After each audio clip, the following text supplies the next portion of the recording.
No, there we go. Sorry. OBS decided it didn't need to pick up my mic. But here we are. We're here. Fantastic. Hello. It's good to see you all. Apologies about not streaming for the last few weeks. I have been incredibly ill. It's not been fun, but I'm better now. So that's good. We like being better now. So yeah, we're going to play D&D.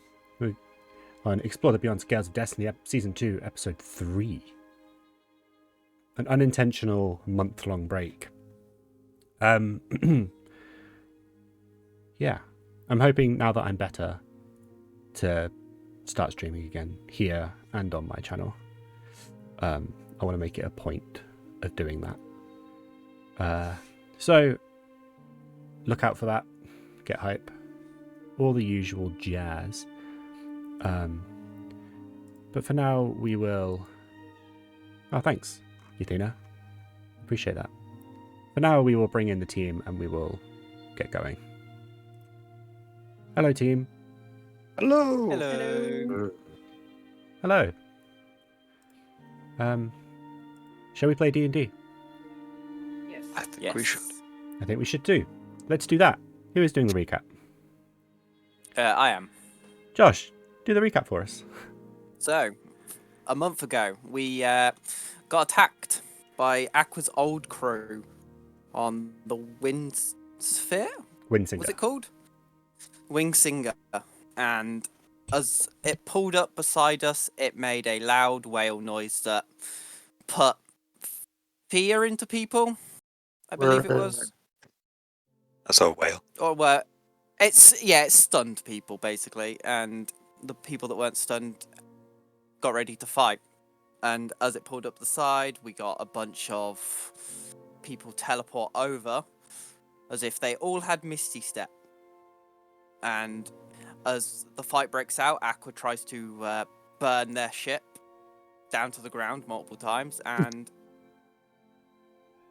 everyone defends the ship, apart from Bryn, who is stun locked for quite some time, until the ship gets thrown overboard. We all get thrown to one side, and Bryn gets thrown overboard by the Zelma, the enemy's captain. And after making Zelma dance, because I got an overpowered dance ability now, Aqua goes and saves Bryn from drowning, and Bryn then helps Aqua board the enemy ship, where we have... Bryn has charmed Zelma into being under her control, as the Windsinger was trying to escape from us. Nice, thank you. She wasn't just stun locked for some of the fight. She was stun locked for the entire fight. And I felt very bad about this. But that's how the cookie crumbles sometimes. But then you got your own back by charming Zelma and not having to save for that. So that's just bad game design on my part, really. I should have thought about this in advance. Yeah. So we begin again with Aqua and Bryn having dimension doored across the gap between the two ships. Zelma is currently charmed and just kind of waiting for instruction or whatever you may ask her to do. Across the other side, there is now a small cleanup to be done. You have a hostage in Aqua's old friend John, who is now the first mate, and the captain of the Navigator has also now beginning to realize that he has lost a crew member. How would you all like to proceed? I think last time I said that they were asked some people to take the dead person downstairs. Okay. So So you- I think hopefully they'll be doing that. And I don't know. I think to make sure people would reload the cannons in case we had to fire again and such, okay. and probably shrink as well. Yeah, your minute ends fairly quickly after the furore of the battle ends.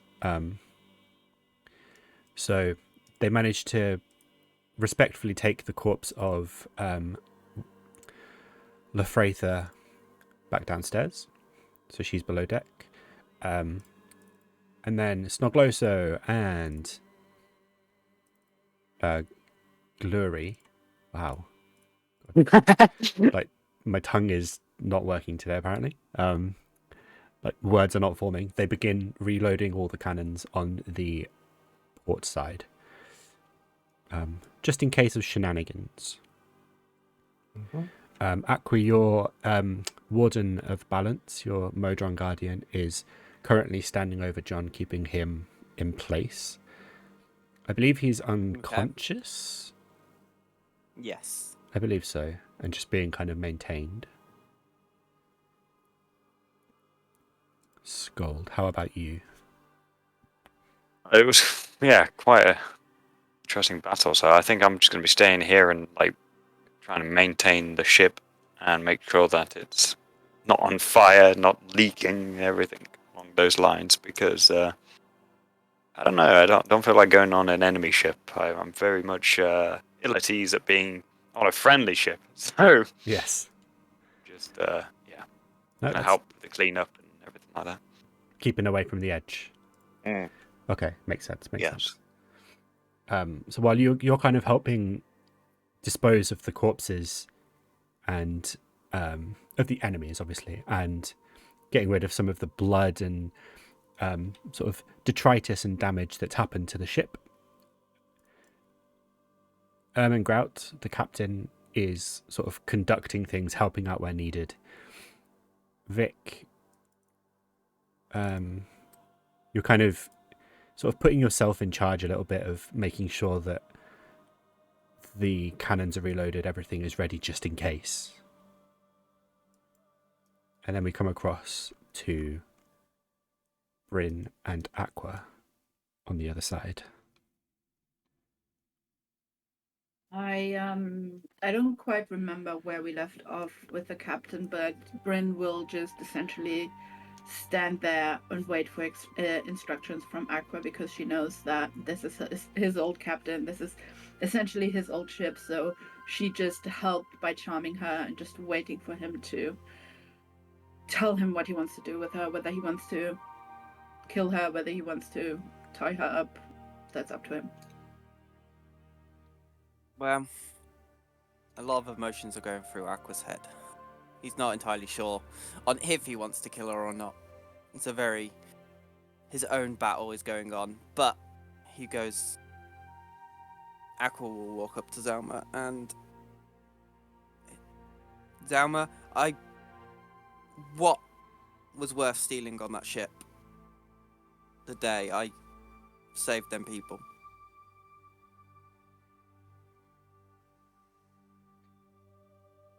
Roll a persuasion check with advantage for me. Persuasion. You're trying to break through the resistance to the charm. An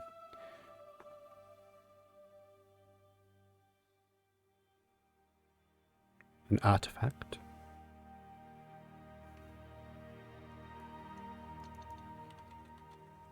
And do you still have this artifact? Or have you buried it like all the other treasure?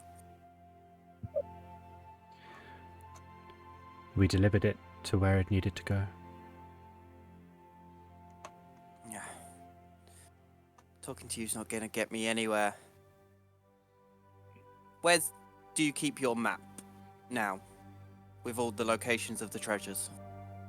I want to, while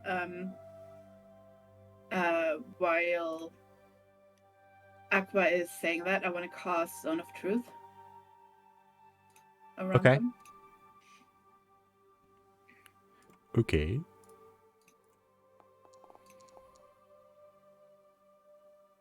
Well, didn't save. Great. Love that. The same place it's always been. Oh. You know where the map's kept. I look. You were the Yeah, I navigator. luckily know where that is. Yeah.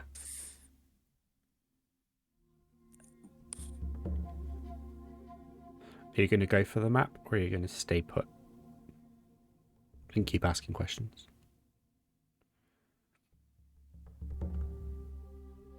I am going Yeah. to stay here if Aqua is moving.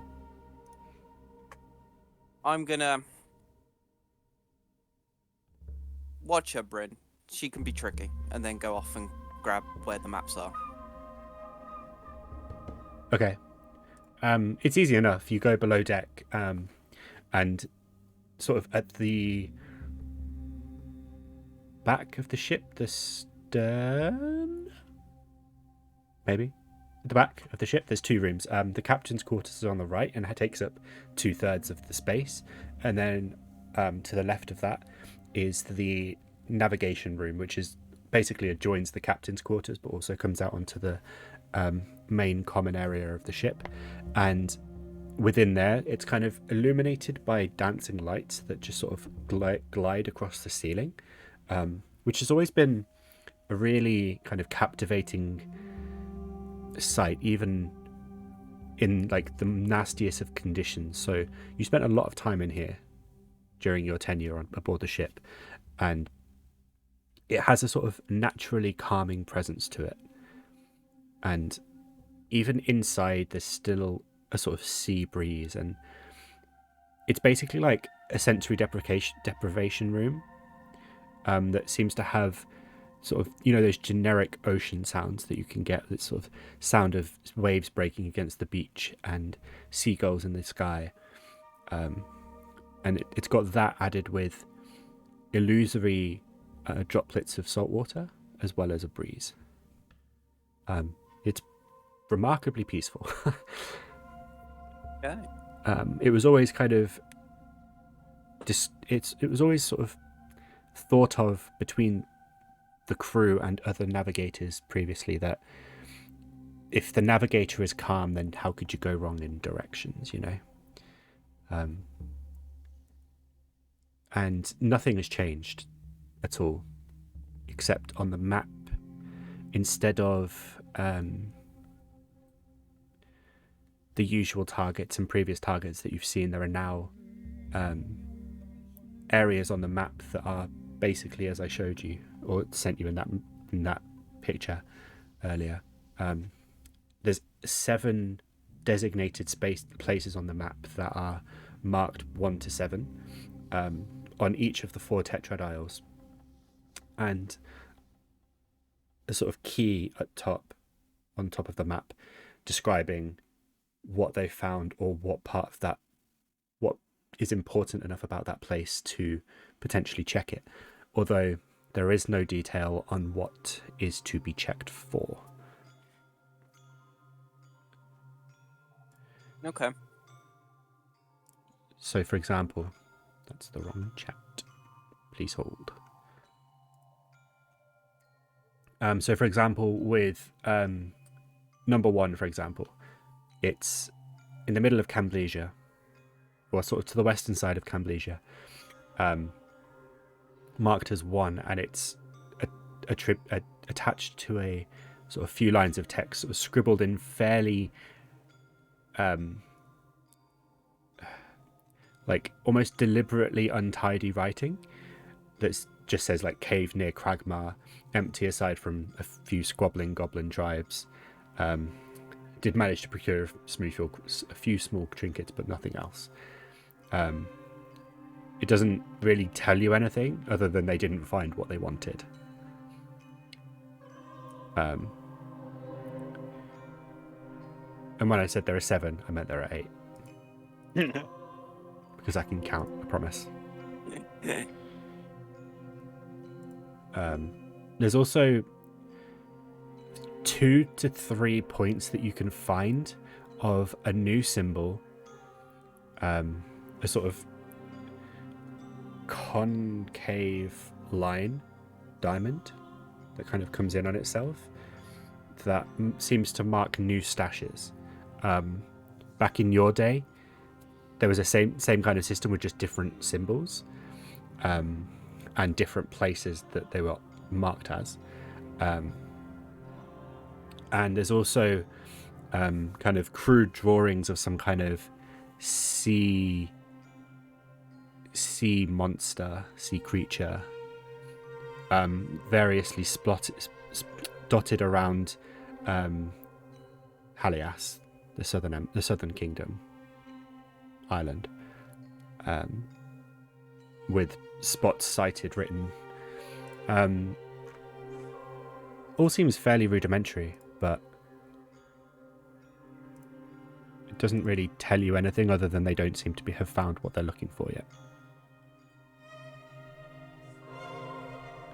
Okay. Would I know what they'd be looking for? No. You can make some I don't think I educated would. guesses, but it's unlikely that you'd really kind of be able to guess. Yeah, it's just shot in the dark of they want more treasure, they're pirates. Basically. I'll pick up all the maps that I need Okay. and the main one and yeah, go back to Bryn. It's all written in the same way that you used to be able to navigate. There's a quill that the ship uses that you can either write or erase with it, and it leaves no marks on the page. So you can use the same map and put in markings and sort of remove the markings if they're not relevant, or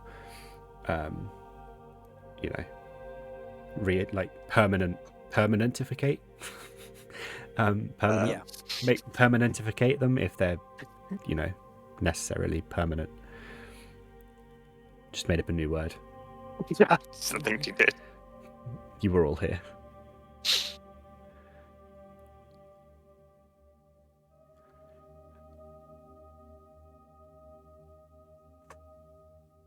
How long has it been since I've done that and come back out? About 5 minutes. Okay.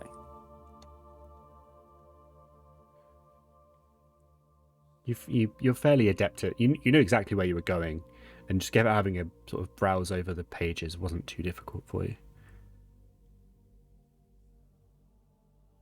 By this time that he's coming out, the charm will have faded because it's only 2 minutes. So once that happens, I'm just holding a dissonant whispers. Okay. I'm watching for any move that she makes. If she's moving or just twitching a finger, I'm just letting go of the dissonant whispers. All right.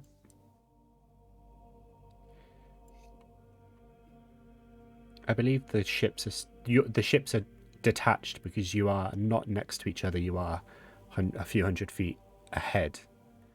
Yep. Yeah.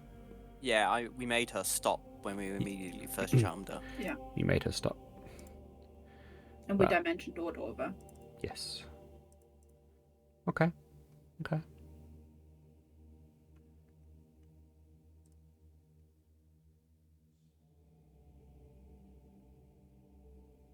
Okay, so as you are kind of holding your spell and kind of holding her gaze at the same time, Zelma doesn't move. She is just sort of... She's giving you a sort of a stare of, contempt. She's got a lot of contempt in her eye. Mhm. But she's also just standing almost stock still. And isn't moving a muscle.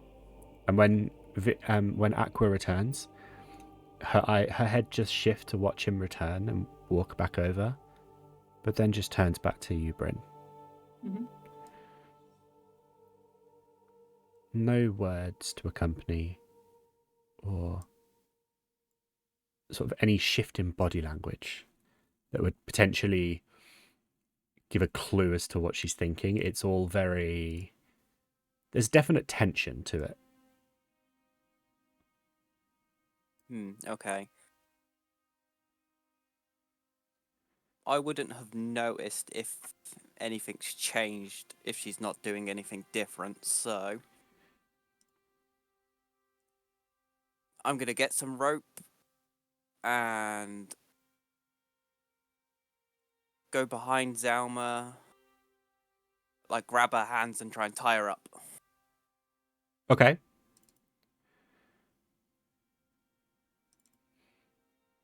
Okay.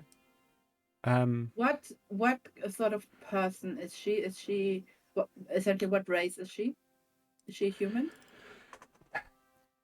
So she looks human. Make make a sort of intelligence check for me, please. Because I feel like Aqua probably hasn't told you everything about her. Okay. With a 16, you've heard from travelers of sort of legends and myths and some such that you kind of expect to hear that are usually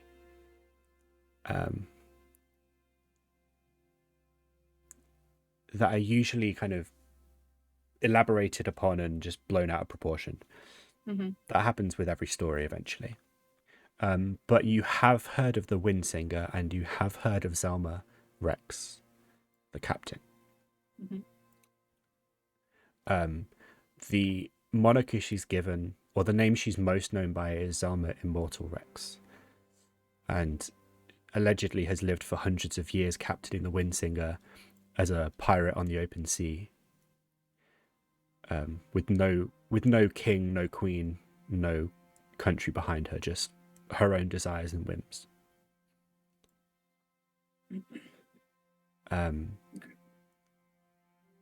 So she looks humanish. Mm-hmm. There are no elven properties to her that might indicate an extended life. But there's also no kind of, aside from a few lines on her face that just come naturally,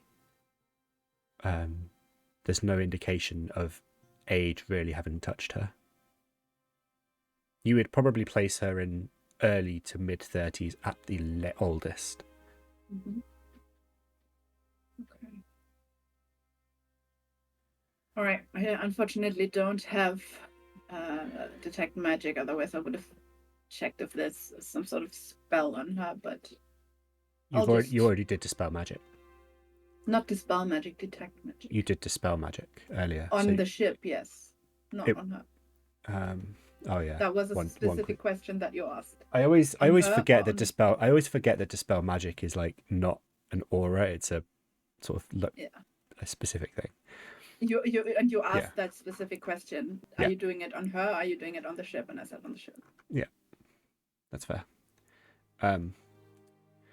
So yeah, she looks human and looks fairly young, but has a reputation about her.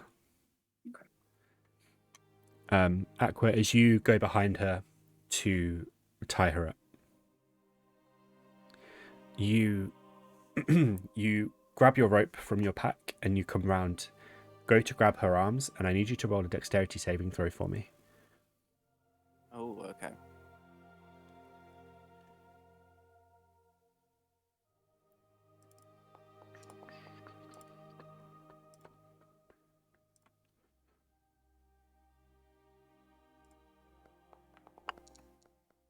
Cool. Really glad I can roll well. Yeah. You try to grab her arm and she does get out of the way, and she manages to pull her arms free of yours before you can really get a good grip, and almost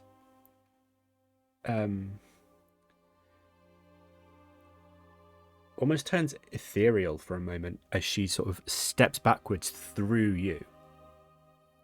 And as she sort of materializes again, she attempts to grapple you in a sort of and it's in more of a submission move than a strength move. She's going for kind of to dexterously do almost the same thing to you, but Okay. doesn't quite seem to line it up correctly. You've kind of bulked out a little bit since she last saw you, and she just makes a bit of a miscalculation. But she is now here.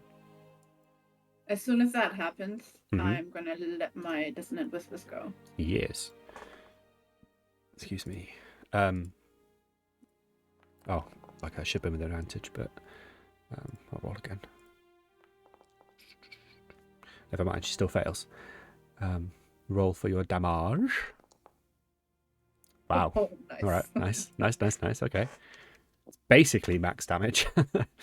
As the dissonant whispers go, and she realizes she's failed to grapple at Aqua, the ship lurches forwards at speed. Everyone make a dexterity saving throw for me. As the ship lurches forwards, you're all kind of immediately thrown backwards. Oh God. Fuck. What? Oh yeah. I love how you still technically got a higher number than Aqua.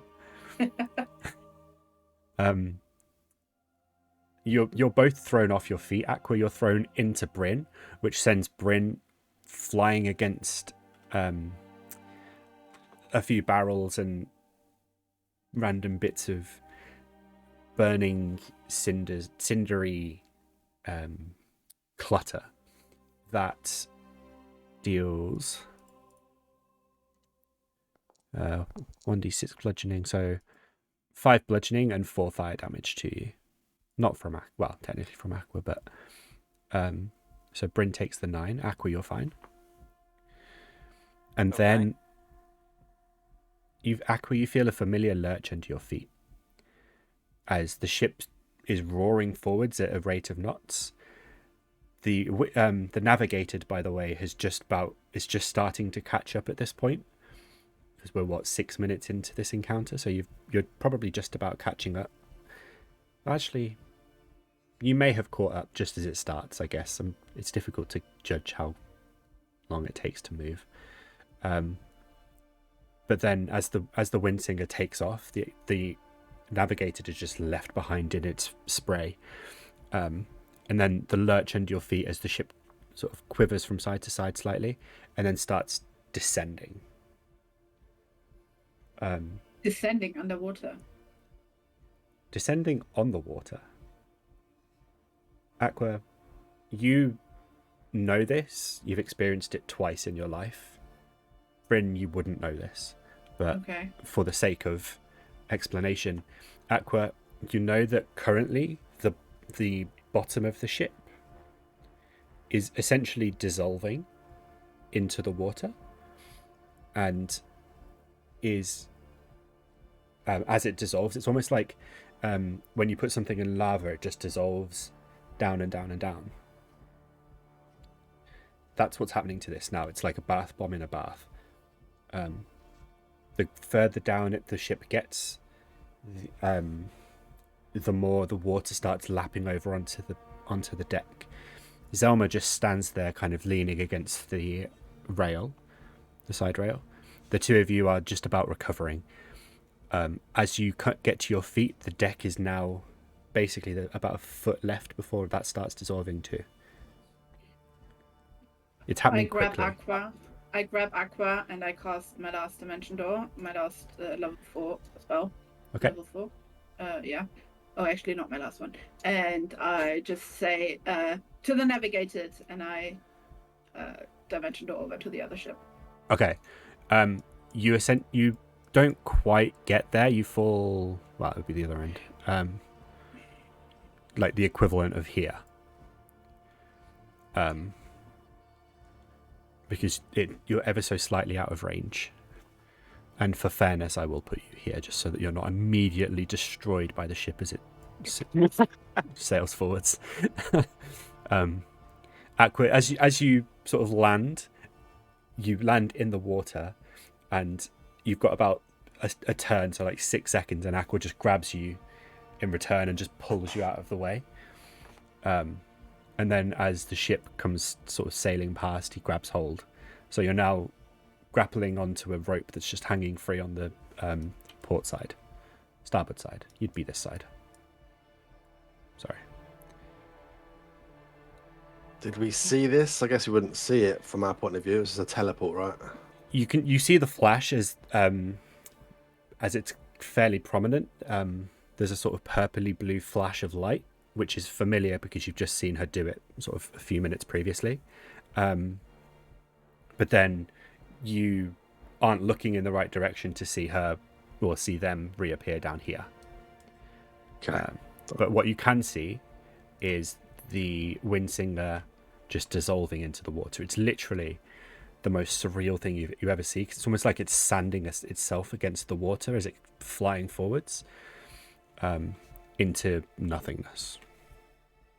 I'm just going to mutter cowards under my breath and look around to see if I can see where they teleported to. Mm-hmm. Okay. Make an investigation check for me.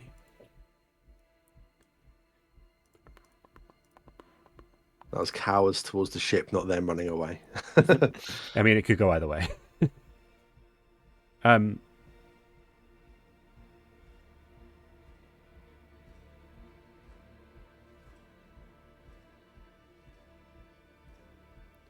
Hello? Sorry. I sent someone a meme earlier, and all I got was a thumbs up reaction, and I'm kind of sad about it. You don't see them reappear yourself, but Orsit, the one with the broken collarbone, happens to be this side of the ship, just disposing of trying to dispose of the remnants of the corpse that you crushed against the side, and does see them, and just it sort of hails to you as Aqua's just holding onto the rope being dragged along to come and help her pull them up. Okay, I walk over and just say, you could probably going to need something to scrape that one up. And then I look over the side. You can see them just skimming along the water. As the ship sails forwards, they're just being skimmed along. It's quite a funny sight, to be honest. Is that what you meant to do? I tried to land on the ship. Oh, okay. Close. And I'll start trying to pull them up. They're dead weight. But you do manage to pull them up eventually with a bit of effort. I won't make you roll for it because you're strong. Yeah, just whether it's 3 seconds or 30. It depends. Yeah, it depends if you're willing to put the effort in, to be honest. Yeah, of course.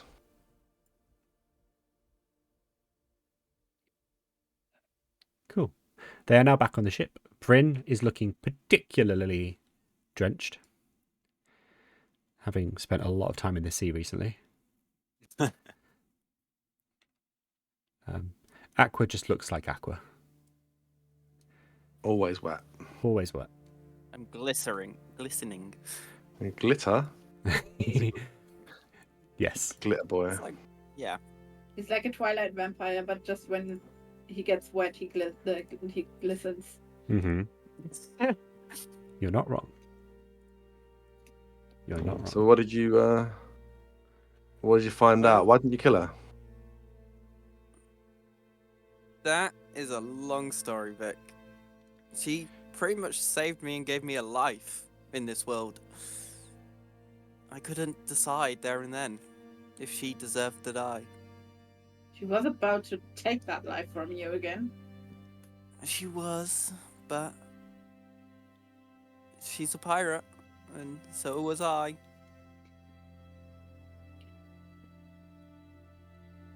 Though I did get this, and then I pull out the map. What's that? It's a map that, since I've looked at it, it has been updated, but it has tons of points of interest, treasure locations, and some areas of sea beasts we should avoid. That's always good. Liking to stay out of trouble as much as possible. But what sort of items of interest are there? Now that's the problem. It doesn't say. Right. has changed it from symbols that would allow me to know what was there to now just a small written thing of information which doesn't quite give me any clue. Mm. Or maybe that's something for another day. Maybe. We've got a target, haven't we? True, with all the I'll commotion, tell you what, I've kind of guys. lost track of things. Yeah. What you just saw there with Zelma do to her ship, when I was with her, she only ever did that twice. It's a last resort thing she does to get away. Quite impressive, I'll give it that. It's, yeah, it's a bit weird. She came, and now she's gone. Best not to get distracted by it too much, I suppose. Well, she's still as powerful, and she underestimated us, but depending on how quickly she can recover, she may actually be back. So, anytime we're on a ship, we just need to be wary. She doesn't like losing. Is she the kind of person who would be vengeful against you or against us? I have no idea for me, but we have never let a ship go. Always the first time for everything. Yeah. Maybe she'd be scared now anyway. Next time we'll try and sink that ship. The ship seems indestructible. Maybe we can get her off the ship and she can't do that. Might be the better option. Then it's worth a try. Sköld, I don't know. Oh, go on. Yeah, I was just going to say, let's get back to the matter at hand. That I'm trying to focus on. Yeah. So, what's our next sort of port of call? I will point you in the direction of number 8. Number 8. Basically, on the map there is number 8 with a question mark, I believe. Yeah. And it's marked as it's a world tree. She says that the Chaos Maker uses it to feed his power. Caution is advised. Wow, Chaos Maker. We're gonna find a mage, weren't we? Well, not a mage. Yes, Necromancer. a lich. A lich Lich, even, is yeah. it? Yeah. Sounds analogous? Question mark. If that was the right word to use. Analogous? I don't think so. Maybe. I don't know. Synonymous is probably the one I was looking. Analogous. So we're heading round to the east coast, that city there still, right? Yep. And then we're going to travel on foot. Or Yep. whatever we can get. Okay. Sköld. Roll a wisdom check for me, please. Wisdom. Wisdom. Wisdom. There it is. Check, please.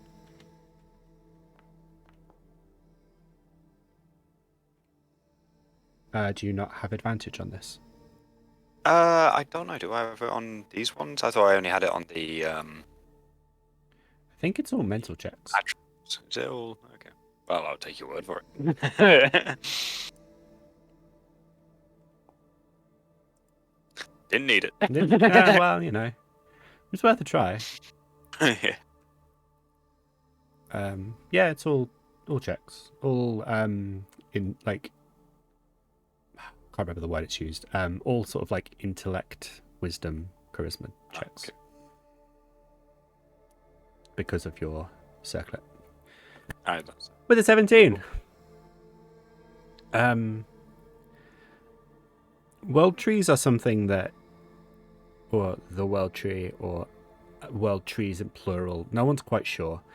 Depending on where you live, there are different, or where you happen to be at any one point, there's different numbers of world trees, depending on who you speak to as well. Some say there's only one. Others say that there's 3.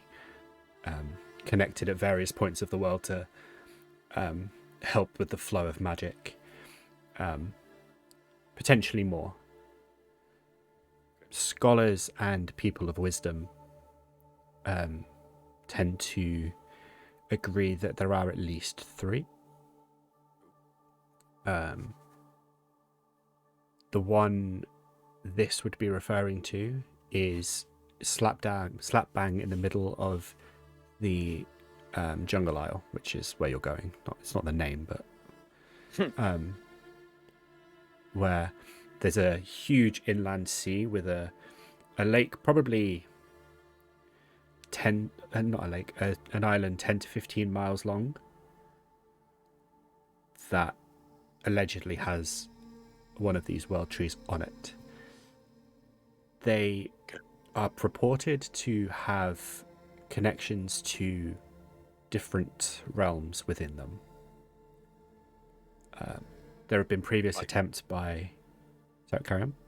So I say like the Fey realm, stuff like that. Yeah, stuff like that. So like either the Fey fairy realm or sort of higher planes, lower planes, chaos planes. Basically anything you Snakes can... on a plane. Snake planes. Literally anything. No one's sure which or what plane is connected where. But there have been attempts previously by doers of good and evil to connect with them, with the trees, and to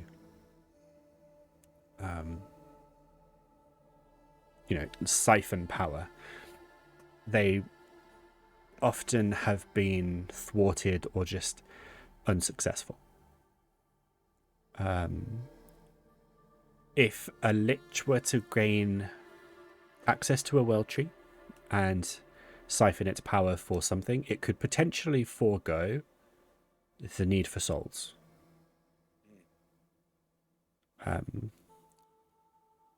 Or if by chance and bad luck the tree was connected to a sort of purgatory realm,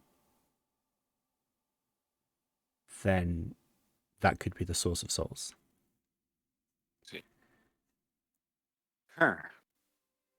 Blimey. So that makes sense, considering what we now know. I would like to feedback this information to everybody, and also state that it's highly likely that, well, 2 things. A, that the Lich is here, and B, if it's connected to another realm, that we may have another spout of dimensional amnesia, I'm going to call it. That might be the way how Yrsoa and the Lich keep in contact, or how he supports her.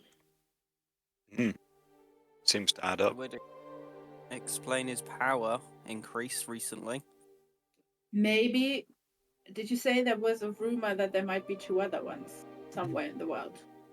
That's what some people say, though nothing's been confirmed. Maybe by some sheer stupid happenstance, there is one on Karisgard. No, on Kilral. Nope, Karisgard. Which was the island? Chaosgard. Yeah. Maybe just, or maybe she managed to clone it. I don't know. Maybe by some dumb luck, there's a second one just very, very close to the first one.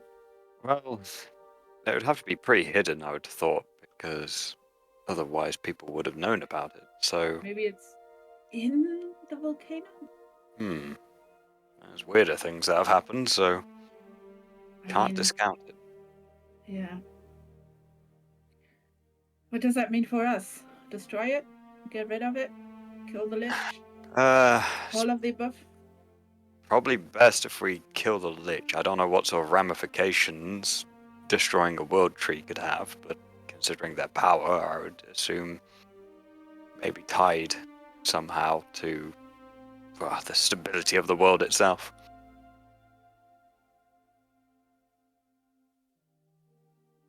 So yeah, let's try killing the Lich first. I turned to Aqua, and I look at him quite seriously, and I take a deep breath. Do you think Zelma has a stake in this? Do you think she has aligned herself with the dragon and is now on the hunt for the Lich herself? Maybe that or something else? If you were to have asked me that before Yrsoa arrived, I would have said yes. Now, I'm not too sure, because that attack on us was an old school attack she does. There wasn't any planned or any direct strike. That was just her using a broken down ship to get us. So I couldn't say. But maybe if we explore some of these points of interest, we might find out what her true intentions were and see if she is. Or she might just be out for her own gain. What was that artifact she talked about? That on the ship that you asked about. So, essentially? when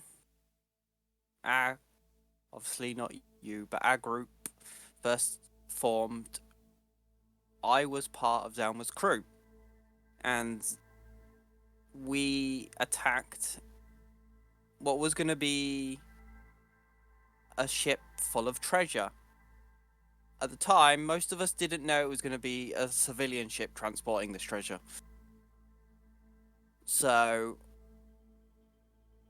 when I jumped in to save who are now my friends, Zelma come walking across from the other ship holding something, a treasure of sorts, Okay.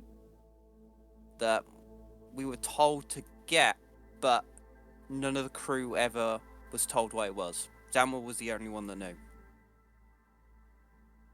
Was it big?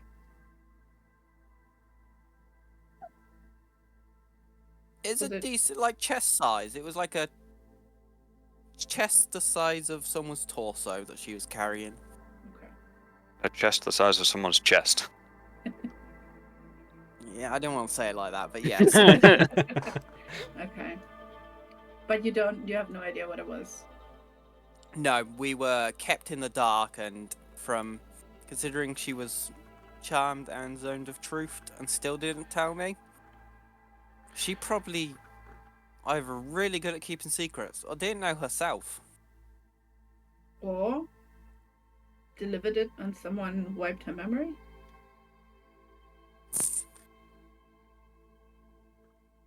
That could be a possibility. Well, alright. We have the map. We can start looking at those points of interest. But for now, we should go in. Anyone Follow that them. needs it should go rest, and I shall go and speak with the captain and make sure we stay on course now. How far out from is it the southern island or the western island? The Western island Island. are we? I think it's still a few days. A day. Alright. Sköld, maybe you should see if they would like you to do the last rites for the fallen soldier. Yeah, I've been helping with that when they were off gallivanting on the other ship. Okay, so Sköld's been kind of doing last rites, and what you've been discussing next few plans. Ermengrout is visibly shaken by the experience. Kind of goes into a little bit of detail about how he'd heard of the Windsinger, but kind of never thought it would be something he'd experience, he'd ever see himself. Seems to be exhibiting a fair bit of guilt. But the rest of the day passes. Unless there's anything else you'd like to do, the night passes with no real incident. and we move into the last sort of final day. Oh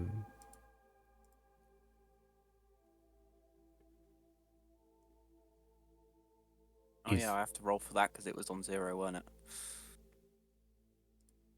Oh, the The Fireball wand. Fireball wand. Ooh, Yeah. did you It's roll the a 6? D20 I roll, innit? Oh. Oh wait, no. What do I have to roll to see if it breaks or not? 1d6. If you roll a 1, it breaks. So you Ooh. get 5 charges back. Okay, I'll put that in for it. Because you get 1d6 plus 1, so you're always going to get at least 2 back.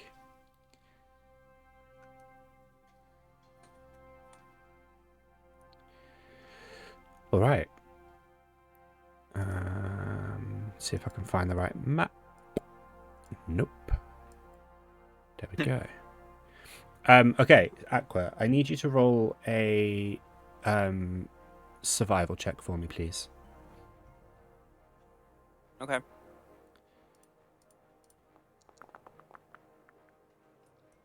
Nice. Okay. For the first time in a little while, but it basically comes back to you quite quickly. You guide the navigator up to a place where it looks like there would be a landing spot, or at least somewhere to kind of weigh anchor with the ship and get you guys to land. And you can see, even from a distance, that there are a few obstacles in the way. Potentially a shipwreck that has occurred at some point in the past, but doesn't appear to be, like, they just got a big ship too close to the ground to land, basically. However, you drop anchor a good sort of half a kilometer out and then just row in on a small rowing boat. One of the crew takes the navigator back out to sea, and you are now on land. There we go. I'm colorblind.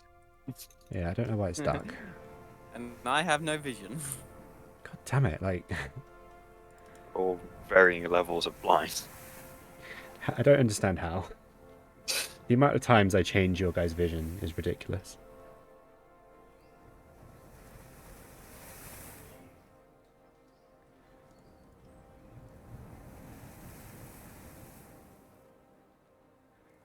Where would my modem have been? Would he have been like behind me or just following along? Oh, he just follows along. Alright.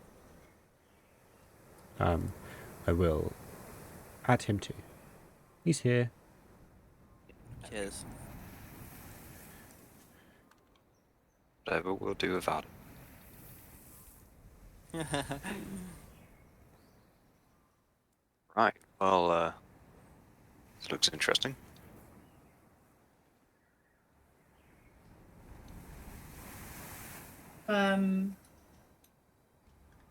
Who's going to guide us through this jungle? Suppose I should lead the way with my experience of navigating the wilderness. All right, I'm Could gonna I, give you. like, I'm gonna give you inspiration. and say, could I also like help him by using the map and like directing what I know Using a about map? maps?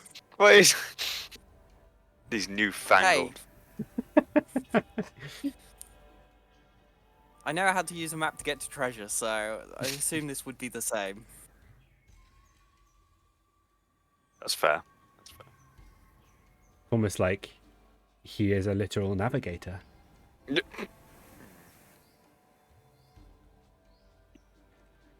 Okay. So with with inspiration and help from Aqua, I need Sköld to make me a survival check, please, with advantage. advantage. Yeah. My top bar's disappeared now. Is it because moved?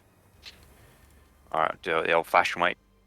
It's there. It's on the bottom for me. No. Oh yeah, no, it disappeared for me as well on this page. It was there on the ship. I don't know. You must have broke it. 22. That's not bad. That's pretty good. You don't have to use bardic inspiration. You still have it for 10 minutes. Nice. So if you fall into a trap in the next 10 minutes, make sure you use it so you save on your deck save. Okay. Okay. There is something resembling a pathway. It's very overgrown. It doesn't seem to have been used much recently, but it is giving you some sort of guidance in which way to go. You're acutely aware that you are heading west for now, based on where you would like to go. If I could find the right map. That's not the one I want. This one is the one I want. West. Well, that would be the one I want, but it's empty. So I want this one. Yes. There we go. map it. Where do you say we touch down again? Oops. Please hold. You touched down approximately in the little bit north of Lisbon. Okay. So it would be somewhere in that vicinity. Like between that evil-looking castle and this bin, or So like basically above Lisbon, between the small little outcrop that's got those two rivers. So like it's essentially cut itself, Yep. Cut itself off. Somewhere in there. But it's quite heavily forested or jungled. What? Why didn't we go to Lisbon? Good question. do we want to go to Lisbon? I mean, yes, we. I thought that was the plan. Yeah, Hmm. We're going civilization. there as well. Imagine having someone to navigate you there Well, who got you there safe and sound. Come on, Aqua. right, put that map to good use. We're going to Lisbon. Basically, you just need to sort of start heading southwards. So you have a choice. Surprise. So you either have Yeah, a we choice know where of we're going. We you know know- where Lisbon is. you know where you're going, and you kind of have a rough idea on direction. It's just a case now of whether you want to follow the path to see if it leads you there, or if you want to go through the jungle and brave it.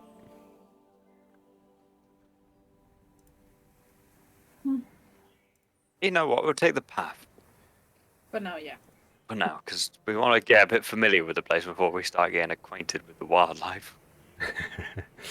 Wise. Okay. In that case, with your 22 survival, you keep following the road. It's quite easy. Well, the path. It's not a road. And there are some occasions where the path becomes barely visible.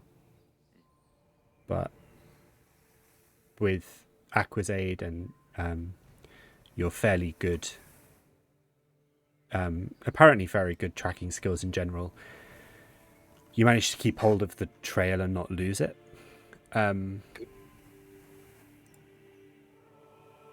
And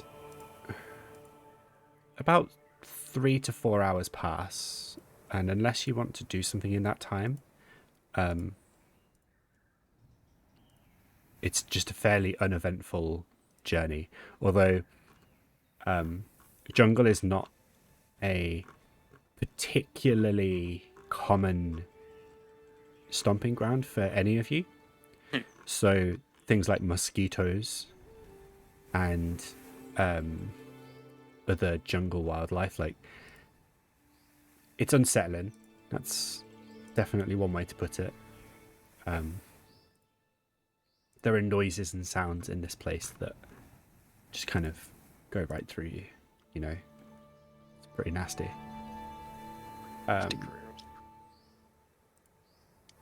But stick together and stick to your idea of just following the path. Eventually you come to a river. Fairly wide river. It's about maybe about 80 feet wide. Flowing fairly slowly. It's not particularly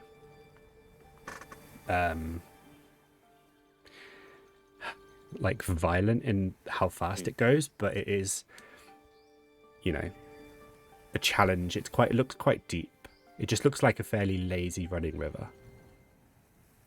Okay, yeah, just tricky to ford because we're clad in armor and sink. Yeah, it's difficult. Yeah. It looks difficult to ford, and the ground on the edge that you're stood at least is very soft. Sort of even 30 feet back from the edge, it seems to turn into sludge more and more the closer you get. Right.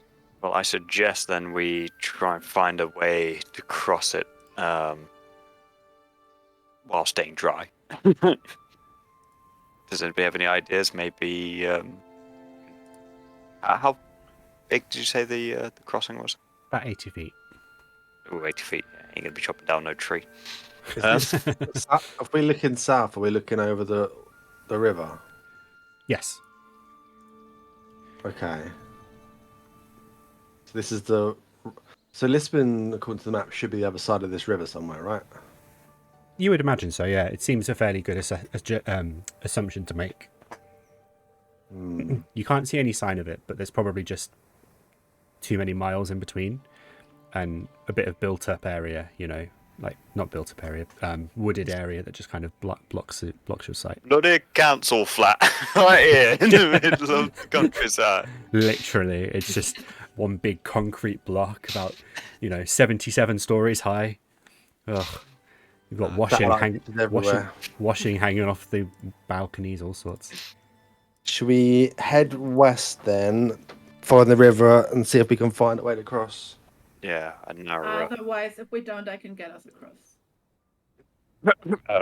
Okay, maybe we should do that one first. What's the idea?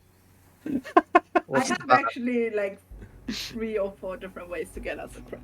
And yet you're just like, yeah, let's just keep walking. I just wanted to let them finish. Can we do water walking or something? No.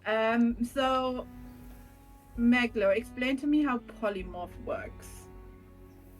You can turn yourself into a creature of CR2. Oh, it's been a while. Please hold. Off the top of my head, I don't think you can currently turn yourself into a creature that can fly, because I think it scales with level. Okay. However, I might be wrong, and therefore I'm going to check. Can you turn yourself Otherwise, I into have a another way boar? to get us across as well.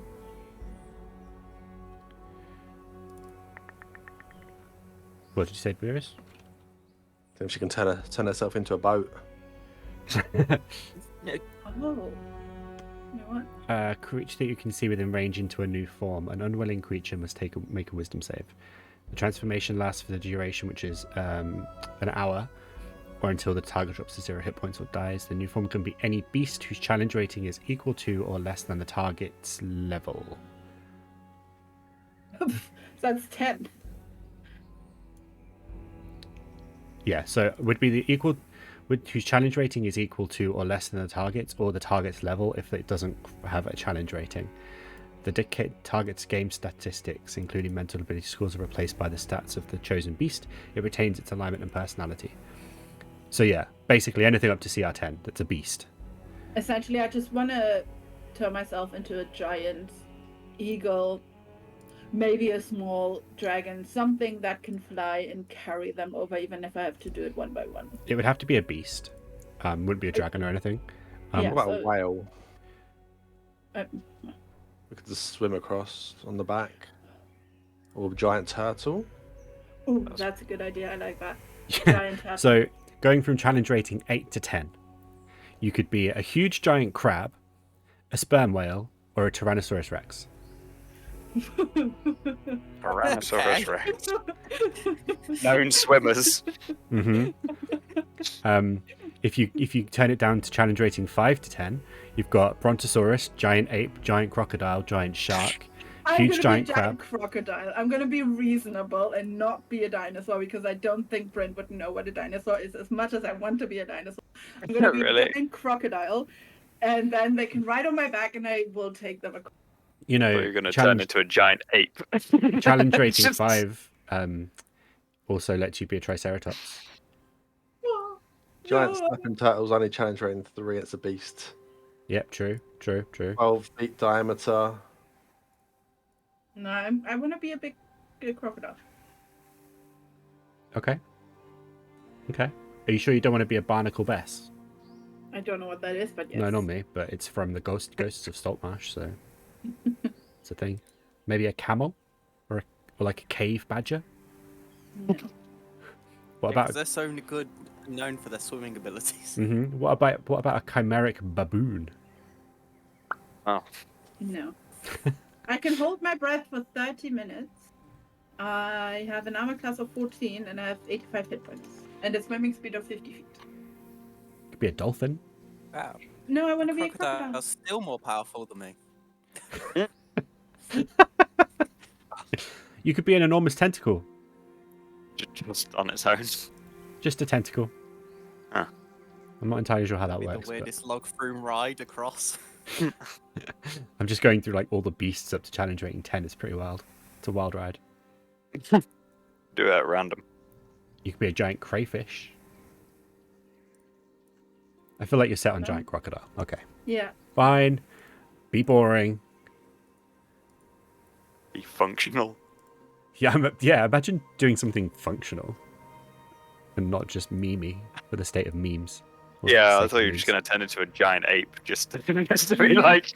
I would have, if anything, I would have wanted to be a T-Rex, but I don't, like, realistically, I don't think Bryn would know that. That's true. I do have limits on what you can turn into based on what you may have seen previously. Next session, we find runes of what look to be strange creatures. I want to turn into an AC-130 gunship. Believe it or not, this is the size of a giant crocodile. Oh wow, that's fair. That's massive. So that's now what Bryn looks like. Hold on, Wait, does that it's mean my giant, hammer hit works with against hammer. it? No, like how we both thought that was the same. actually, I think so. Yeah, because it's got giant in the name. Yes. Yes. Be All right. careful, he's been wanting to Killer, use though. that for a while. Hop on board. Let's go. Actually, no. It's technically still classed as a beast, not a giant. It is literally anything with the creature type giant. I see. We've One been over day. this. One day, you'll get there. I promise. Yeah. No, Just no, we're gonna go up against a giant. It's gonna be small, and I'm not gonna realize. As long as it's got the type giant, you'll be fine. Yeah, it'd be the world's smallest giant, and no one knows. You can be an orange crocodile. There you go. You can be an orange. There you go. That's Bryn. Not Just for quite as reference. impressive.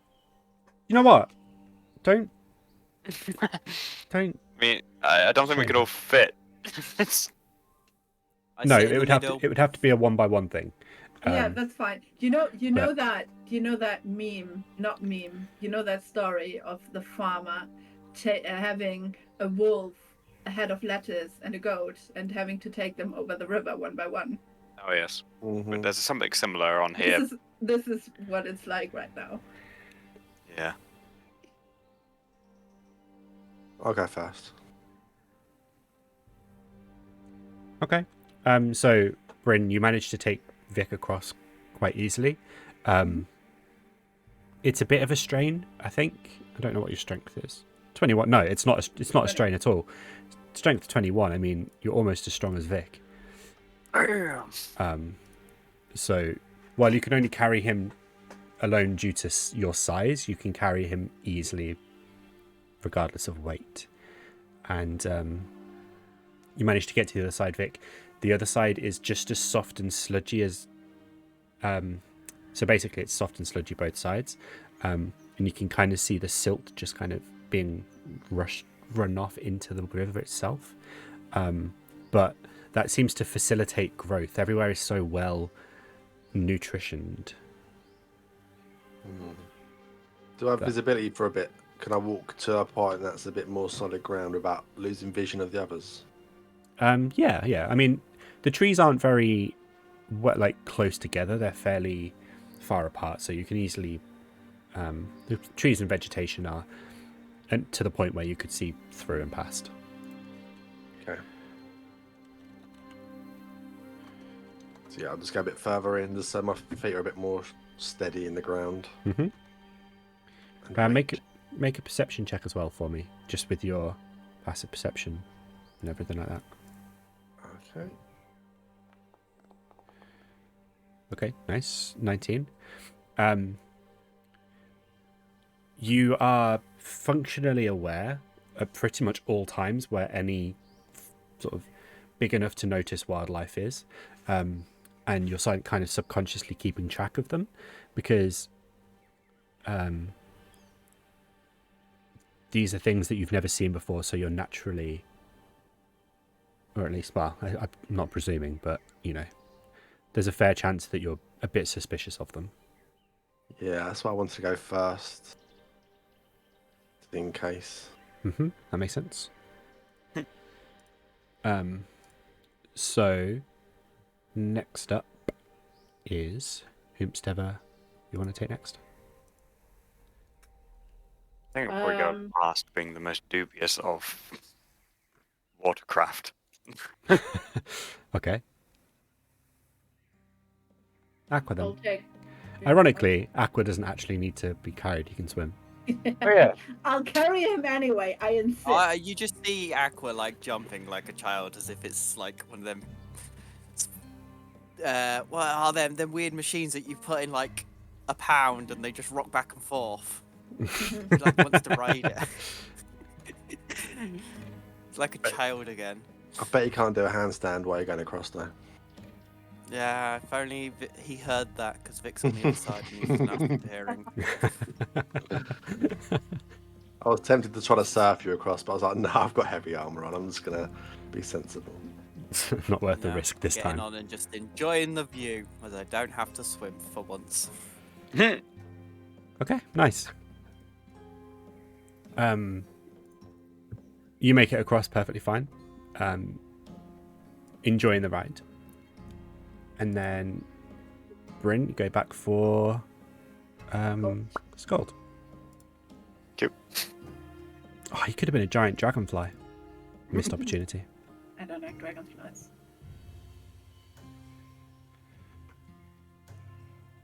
Could have been a giant fly. I also don't like flies. A crocodile is fine. If I can't have a dinosaur, I'm gonna do a crocodile. You could have been a giant octopus. So I'm many not missed sure if they could opportunities. have ridden me that well. Well, never mind. Next time. You could have been a giant rocktopus. Feels bad, man. Anyway, you're all across. And coming off the sort of bank of the river, let's actually place you on the map so that you know where you are.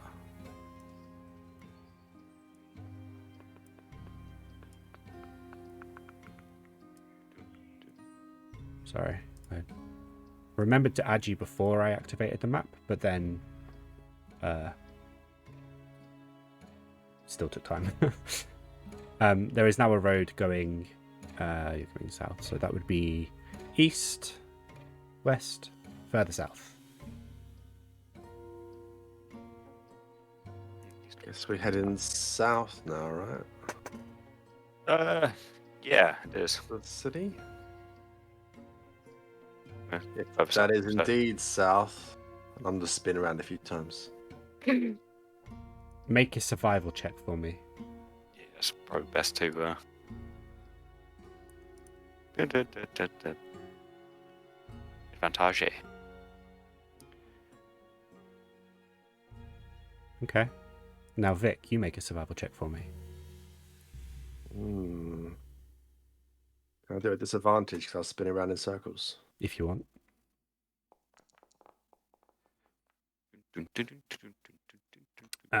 Yeah, Vic, you're feeling a bit sick. Turn around. It's a bit humid, and spinning, making yourself dizzy wasn't a good plan. Sköld, you're convinced, you are certain that would be south, This way. not that way. This way. Which way? This way. I can't see your marker. Okay. This way. This way. Yeah, I thought it was. I'm glad he's our leader.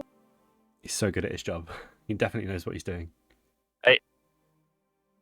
I won't have any of that. I'll turn this bus around. Can't threaten me. I'm the one in charge here.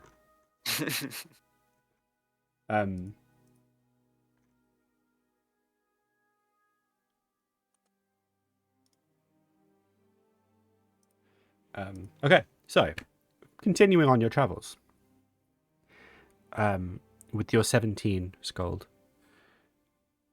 the atmosphere gets very thick and oppressive, and heavy. The air is really difficult to breathe, so naturally, just by sort of default, you are kind of having a hard time. I love how Aqua's hidden under a tree. And It's evaporating. he's evaporating. Nice.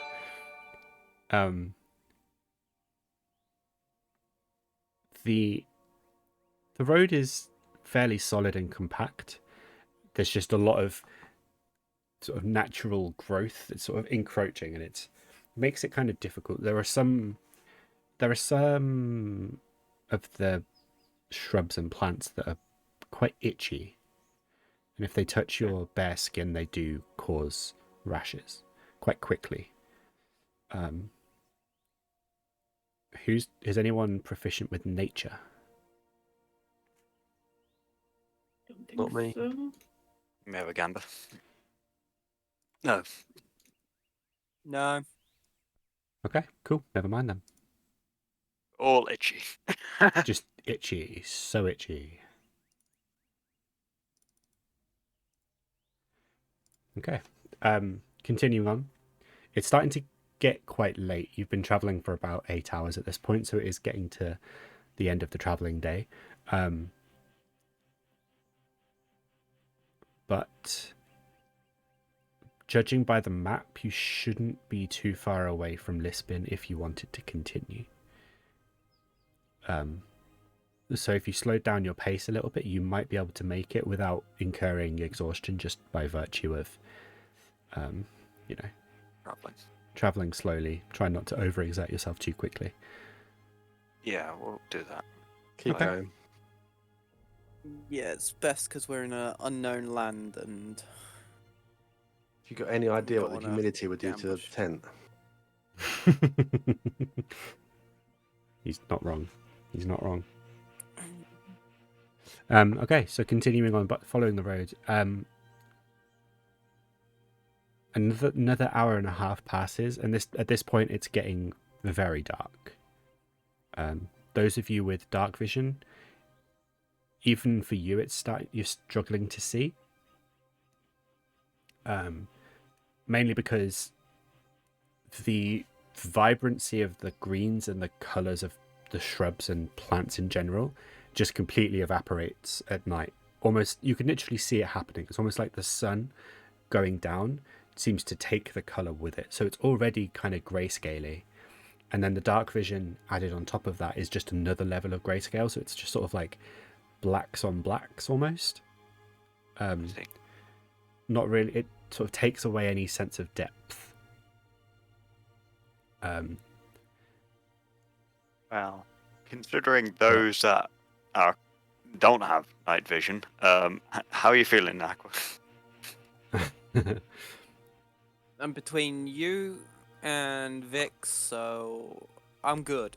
That's not to say you can't use a torch.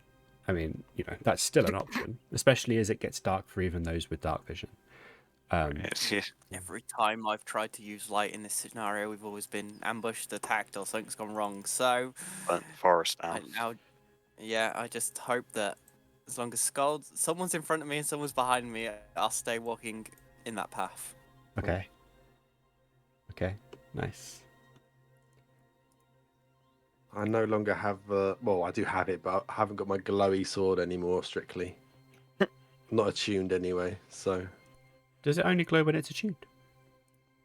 I thought it would have done. While holding the sword, you can use a bonus action to cause it. So I guess to use a bonus action, it had to be attuned, right? Yeah, probably.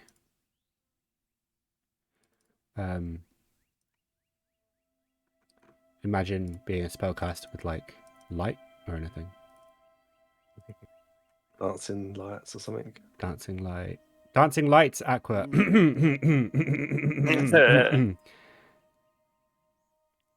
I did think about them, but then no. We're not far off Lipsfin. We don't need them. Okay, that's fine by me. Everyone roll. Everyone roll survival checks for me. Aqua, roll yours with disadvantage for me, please. I give Aqua bardic inspiration. Okay. Shit. So you can roll a D8, 10? D10. D10? D10. Ooh. 11. What was Good it? enough. Survival check? Yes.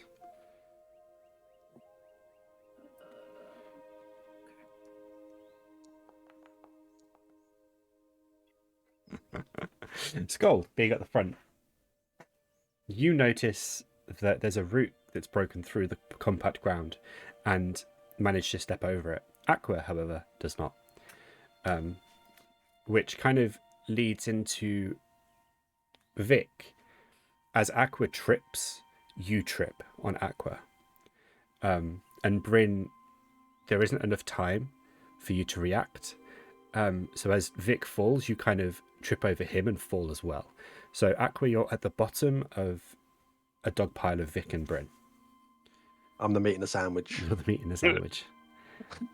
And That's some thick meat. they're both wearing very heavy armor. I'm cut. They're both wearing heavy armor, and you lose breath. You get winded quite severely and take 3 points of emotional damage. Emotional damage. All right.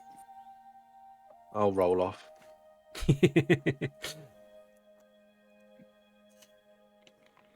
Your And I'll pick him up. the Modron just says, "Watch out!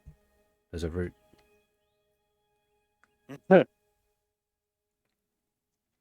I'm just going to ignore the modron. Is everybody okay? Yeah. Apart from pride and everything else. Yeah, I saw it just, Just as a point of reference, how long have we been traveling since we crossed the river? Since you crossed the river, about 2.5 hours. Alright, okay, I'm not a crocodile anymore. But I stayed a crocodile as long as I could. Yeah. Wondering if any of us want to rest, or if we want to just carry on and try and find Lisbon, or whatever it's called. Let's carry on. Yeah, keep going. We'll find it. Okay. Okay. You guys lead the way. Another 15 minutes passes, and not necessarily out of nowhere, but fairly quickly, you sort of descend a very gentle hill, and then smells of cooked foods and roasted meats start sort of wafting in your direction, followed by smells of campfires and the musky smell of agriculture. And and then you kind of rise back up from this little small ditch that fairly considerable ditch that you've walked into, and as you crest it, you can see that a lot of the trees have been cleared out, and it's not a particularly big town. This is, by your standards, would be barely more than a large village in terms of actual scale, but considering the difficult ground and environment, this is apparently sort of thought of as a big town for the area. And you can see lights, torches kind of lining the road about half a mile ahead of you that basically illuminates the entire little village, that sort of moderately big village. There's maybe a dozen buildings and a few huts and smaller houses dotted further around for the small farms they've got. You don't see any people, but it is getting late, so they're probably all at home or in potentially the tavern or inn.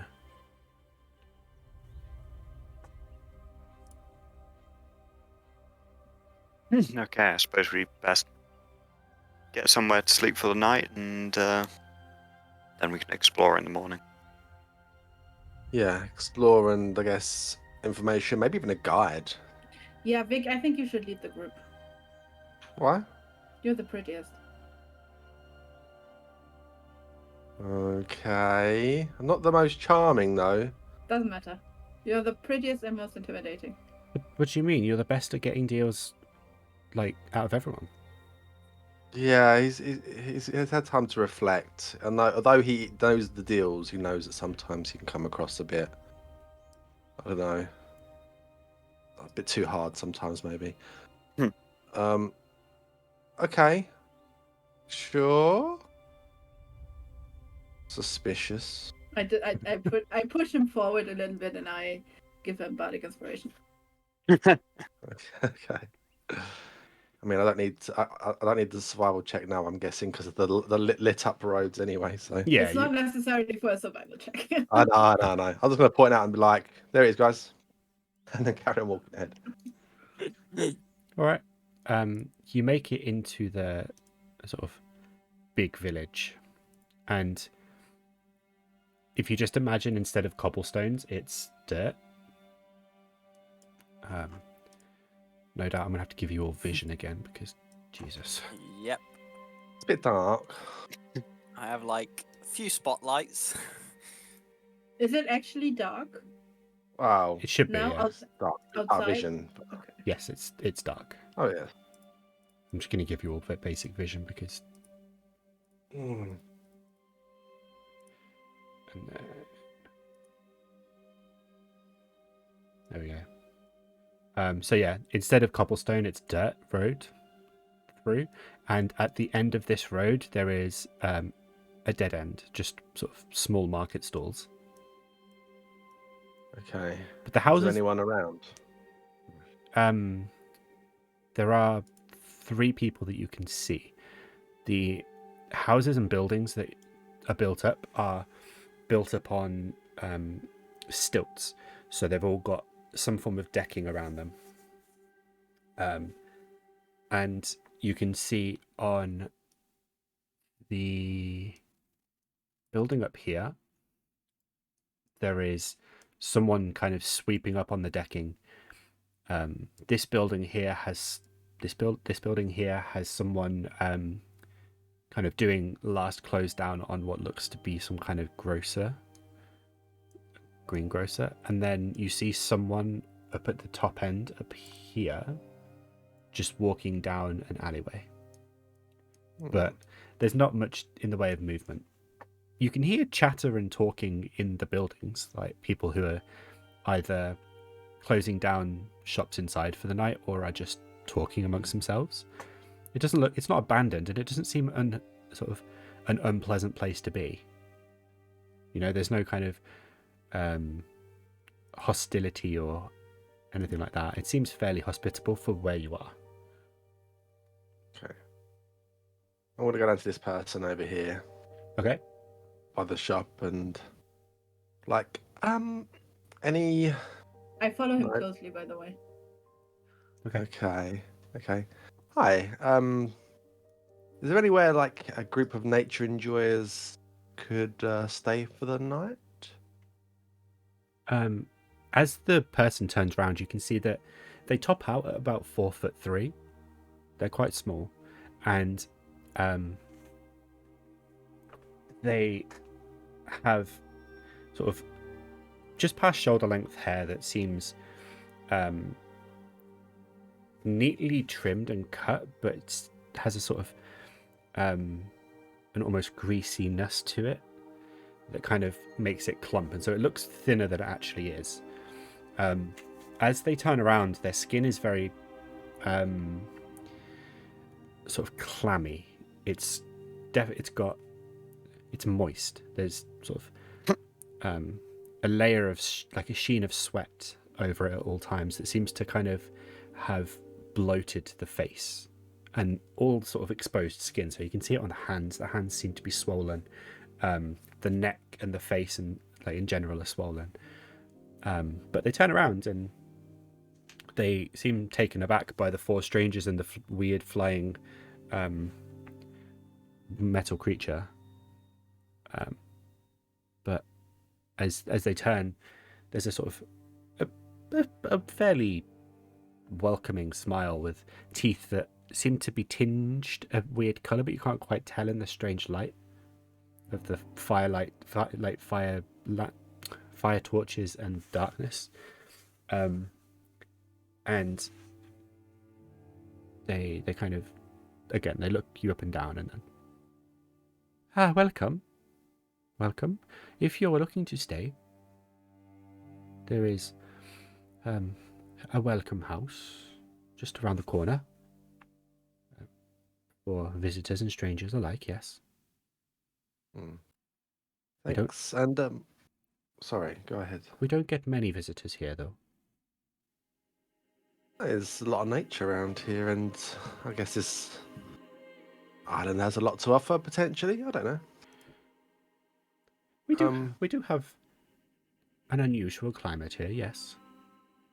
Yeah. Any interesting things you got left to sell before we move on? Anything that didn't sell that was good? Not today, but we do open up at first light tomorrow morning. If you're still around, you can come back and check. Okay. Yeah. I think we'll do that. Lovely. Ooh. May I ask your names, travellers? Oh, I'm Vic. Vic, lovely. Kind of looks further down the line towards Bray and Aqua, Sköld, and I'll introduce everyone. Okay. I'll just introduce everyone. And that's the flying metal thing. Not really sure what it's called. But Yes, that's a bit Call them unusual. Copper. Hopper. Oh yeah. That's it. Copper. We're nice people, don't worry. We're just explorers. Like to go to new places, see new things, I see. learn. Mm. What We sort of have- wares do you sell? Well, I tend to deal with whatever goods the farmers can produce that day. Sometimes I get more than others, but that's okay. I appreciate what they can provide. Across the way, things that get imported are sold there. So literally like this side of the road. My cousin runs that. He sometimes goes away for weeks at a time just to see what he can find, but when he comes back, he usually has interesting trinkets and exotic foods. What's your name, sorry? My name is Carlo. Harlow. Yes. It's good to meet you all. My apologies for being so rude. I forgot myself for a moment. Well, that's okay. It's late, isn't it? After all. Indeed, I have been up for a long time. You say your cousin, he visits other, lands? He makes trips regularly over to Camblesia and sometimes goes to Chiron. What's your cousin's name? We might have met them before. Oh, there would be an awful coincidence if you had, or an awfully big coincidence if you had. Their name is Abaten. Aberton. Aboten. Okay. You just never know these days. We get around quite a lot. Well, I mean, if you are travellers and enjoyers of nature, it's possible, yes. I'm sure you've seen many grander and more fabulous things than this, our Alright. small abode, but it's good of you to visit anyway. Does he still have any of his wares out? Of his food or whatever? Or is it all packed away? It's all packed away. Currently, everything seems to have been taken from outside. The stalls are still there, excuse me, but the crates with the products in have been taken inside and locked up. All right. Well, I guess we go around the corner, you said, to the... So yes, it would be this way and then left.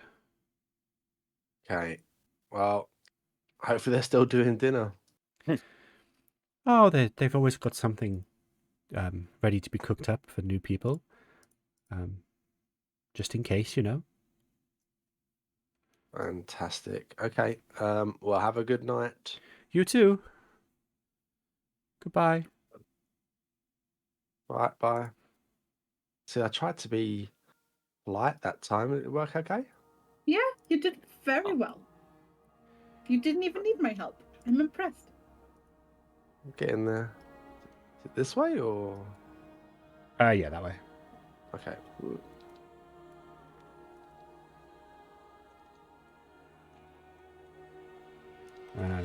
Bear with me.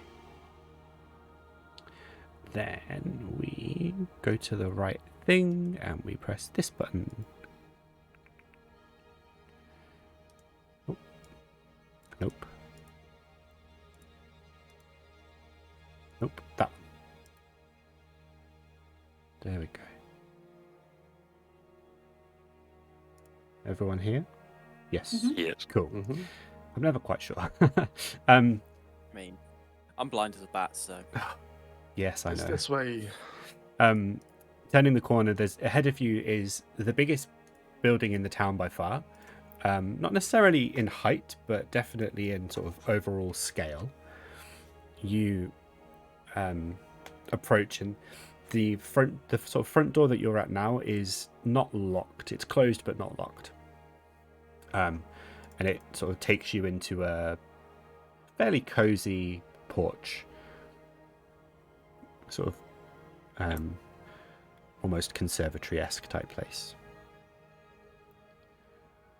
Hey.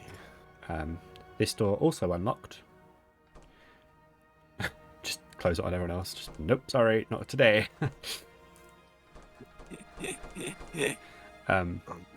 Inside, the corridor is empty to begin with, but your footsteps are basically echoing through the corridor onto wood, and not long after that, I'm just going to put a sort of generic character out just so that you've got a reference of whomst it may be. But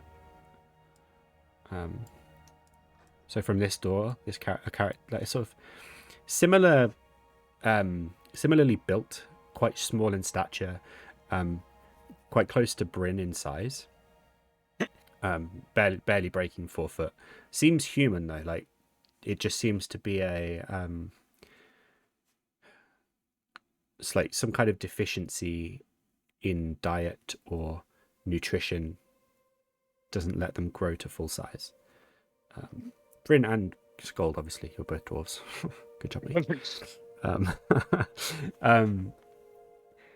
They come out, and this one seems a lot older. The sort of pallid and sort of swollen skin also has plenty of lines and wrinkles to it, and they're walking with a cane and a bit of a limp. They come out. Are we boring you, Yathina? No, sorry. That was such a pronounced yawn. I was like, it was just like sudden anxiety. I'm like, oh my god. I didn't realize I wasn't muted. I apologize. It's been a long day. There's a definite like pronounced limp, and again, they seem a bit taken aback by the 4 strangers that have just walked in, especially one so tall as Vic. But they look you up and down, and then there's a kind of a moment of tension in their eye and their sort of general expression, and then that fades into a sort of greeting smile. Hello, Good evening. would you like a room? If you've got one with 4 beds, if not a couple of rooms. As it happens, I do. Directly to your right over here. Indicates this way. You guys happy to share? Yeah, of course. Always. Yeah, done it before. I'm used to your smell by now, so it's fine. Well, it's even worse after that humidity. Oh, Ooh, yeah. The room is 3 silver. Breakfast will be served just before dawn. what about potential for a meal tonight? Would that be agreeable? Of course, that'll be 3 copper on top of your bill. I can rustle something up for you now. Yeah, sure. Yeah, I'll tell you what, here's a gold. No rush. Definitely no rush. He's got a limp or cane, so here you go. Take your time. Here's a gold. Something warm would be great, whatever you can get. No problem. Thank you for your generosity. They kind of hobble over this way and make their way into this room, which, by the brief glimpse you may get, is quite clearly a kitchen. And stepping into this room, it's certainly a bit cramped, but there are 4 beds and there's chests for everyone to place things in so that you're not necessarily having to have things out in the open. And, you know, it's comfortable. There's something about this building that just kind of keeps the humidity down and away. It looks very cozy. Yes. There's a definite coziness to it, kind of somewhat welcoming. I make sure to open the window though. Okay. Try and let some fresh air in. Some fresh humidity in. I mean, better than the stench that is in here. What are you talking about? I say as my boots coming off. I mean, it's not much better coming from you, Bryn, either. Like I was about to say, I you take Sköld off my and- armor and I just drip in sweat. Yeah, it's not good. It's pretty grim from everyone wearing heavy armor. I mean, Aqua's not great anyway, but to be honest, he always smells a little bit damp. Glittery. You know, he's always got he's always got that sort of musky, damp smell to him, just in general. So, you know, you've kind of grown used to that. But the sweat, ooh, it's pungent. I wonder if they got a bath house in here somewhere. I'll ask him when he comes back. Did you catch his name by any chance? No. Always ask people for their names, Vic. Look, if there was like 10 people here, I'd ask him for his name because then I'd remember which one it is. But it was the only person I saw. It's just polite to ask people for their names. Okay. Well, yeah. Man with cane. I won't call him Man with cane, but you know, it's what it is. So I'm just going to go down to my relaxation clothes. But I'm going to keep my sword on my side. And shield. Okay. You never know. Okay.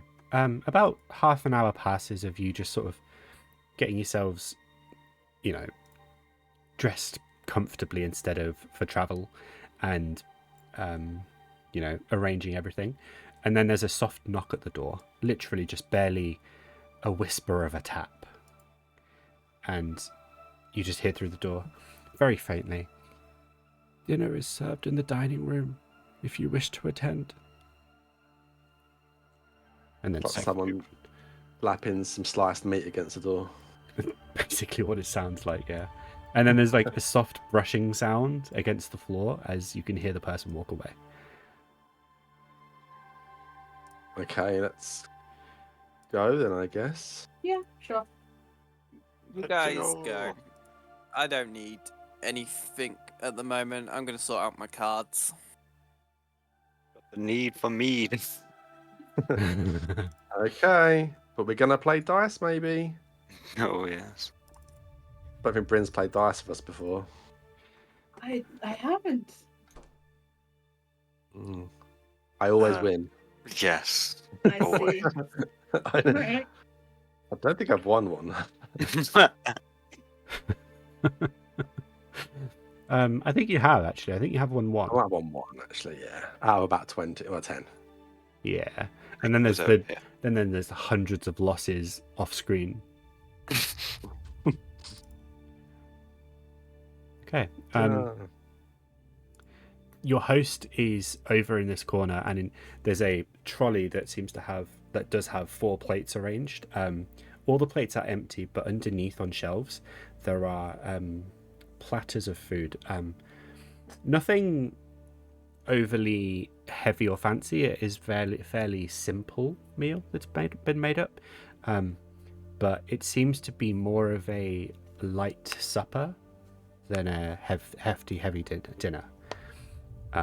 But it all looks fresh. It all looks recent, That's good. if that makes sense. Like the veg and fruit that's kind of been arranged looks to be a day or two old at most, so it's still Still fresh. still fresh and sweet, or if it's supposed to be sweet. The meat looks like it's been well looked after, and there's a few sort of baked treats on the bottom shelf. Your host. Apologies. Sorry, go on. It's okay, carry on. Apologies, I didn't catch your name. Just so we know who to recommend. My name is Morlo. Oh, what a lovely name. Thank you. I have prepared a light supper for you. If you wish for more, I can of course prepare it for you, but this is what I have so far. That looks like plenty. Marlo, is there any chance, and she takes out another gold coin and flips it to him, is there any chance you could provide us some ale as well? Of course. I can fetch it for you now. And he kind of limps off, disappears off, and you hear the kitchen door open and close, and then a few moments pass and the kitchen door opens and closes again. And then the sort of the soft steps of his slippers along with the tap of his cane, and then he reappears and he starts places 4 cups down and then starts pouring ale into each. Thank you so much. You're welcome. Is there anything else I can do for you? I look at the other two. Anything else? Oh, this is plenty for me. Yep, I think we're good here. Wonderful. I will be in my rooms next door if you require any help. I appreciate it. Thank you.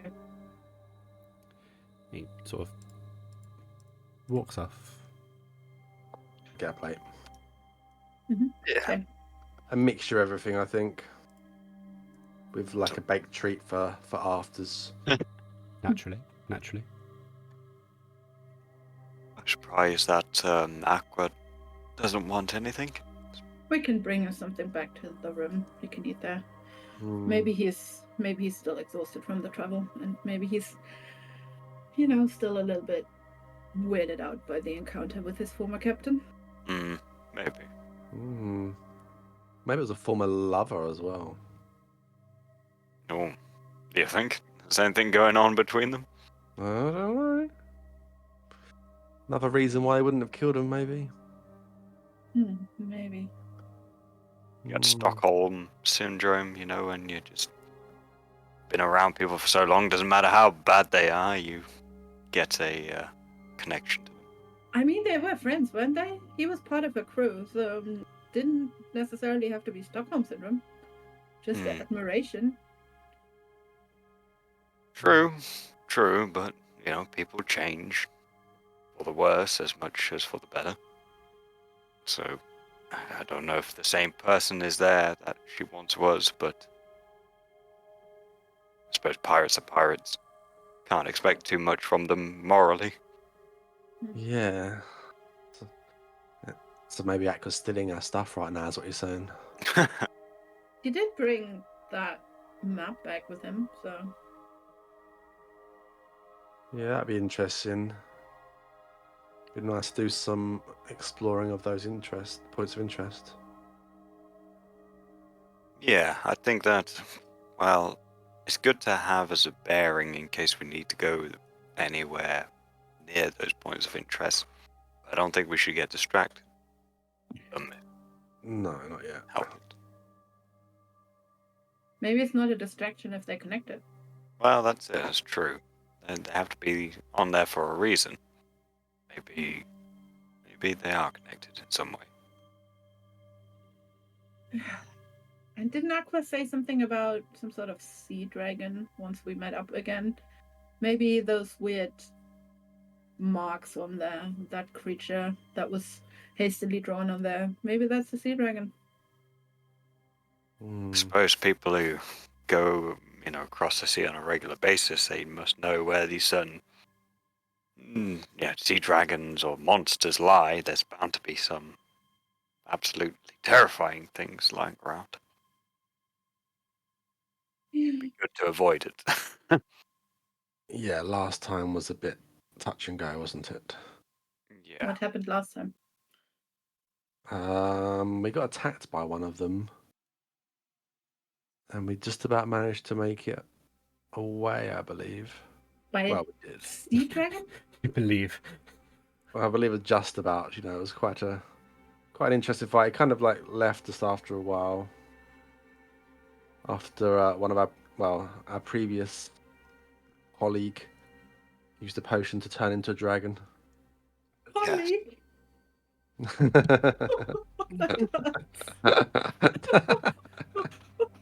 Wow. Very professional. Yeah. Not Colleagues a aren't. friend, a colleague. Shows you the mindset, don't it? Aqua says friend, Vic says colleague. He's serious. It's when it sort of descends into acquaintance. Somebody I used to know, right? Yeah. Oh dear. Anyway. Alright. With that savage burn out of the way. Who wants to play a little bit of dice? Sure. Yeah. Okay. I think it's a D20 each, isn't it? It was 3D... 3D 46? 3d6. 46. 46. No, 46. Yeah. Keep the highest 3. Okay, so basically, yeah. 4d6, keep highest 3. Bryn, you go first. Let's see what you can do. We'll start with Bryn, go clockwise round. Okay. Good roll. So we're looking at 14. Yeah. Okay. 12. 13. Bryn wins first time round. Nice. Beginner's luck. And once again, Vic. Loses. Well, Let's have another round. at least we weren't gambling on that last one, eh? Let's have another round. Vic, you start. There's a Okay. way to do the rolls, but make it so that you only keep the highest 3. I'll try and work it out while you do it. It's not that hard. AH. Okay, do it again. Okay. This time, whoever loses has to say an embarrassing secret. Not secret, there's something embarrassing about themselves. All right. And I've got nothing, so let's see. Oh, I forgot to roll. No, just right. It's only Vic first. So Vic's was 13. 13. I was just testing the keep highest. Oh, I keep your highest one. I was wrong. KH3 then, maybe. Yeah, KH3. So you do that, and then it gets rid of the Okay. lowest one. There you go. That then. 15. Okay, so Well, oh, I did the thing. Oh, no. Vic Bryn got 10 because she. I am trying to shift over secretly one of my dice to X. I mean, what? My So- eyes are on the dice. Vic My got eyes. Vic Matter, got doesn't 13. matter. Sköld got 15. Bryn, roll a sleight of hand check with disadvantage because you are being actively watched. Yeah.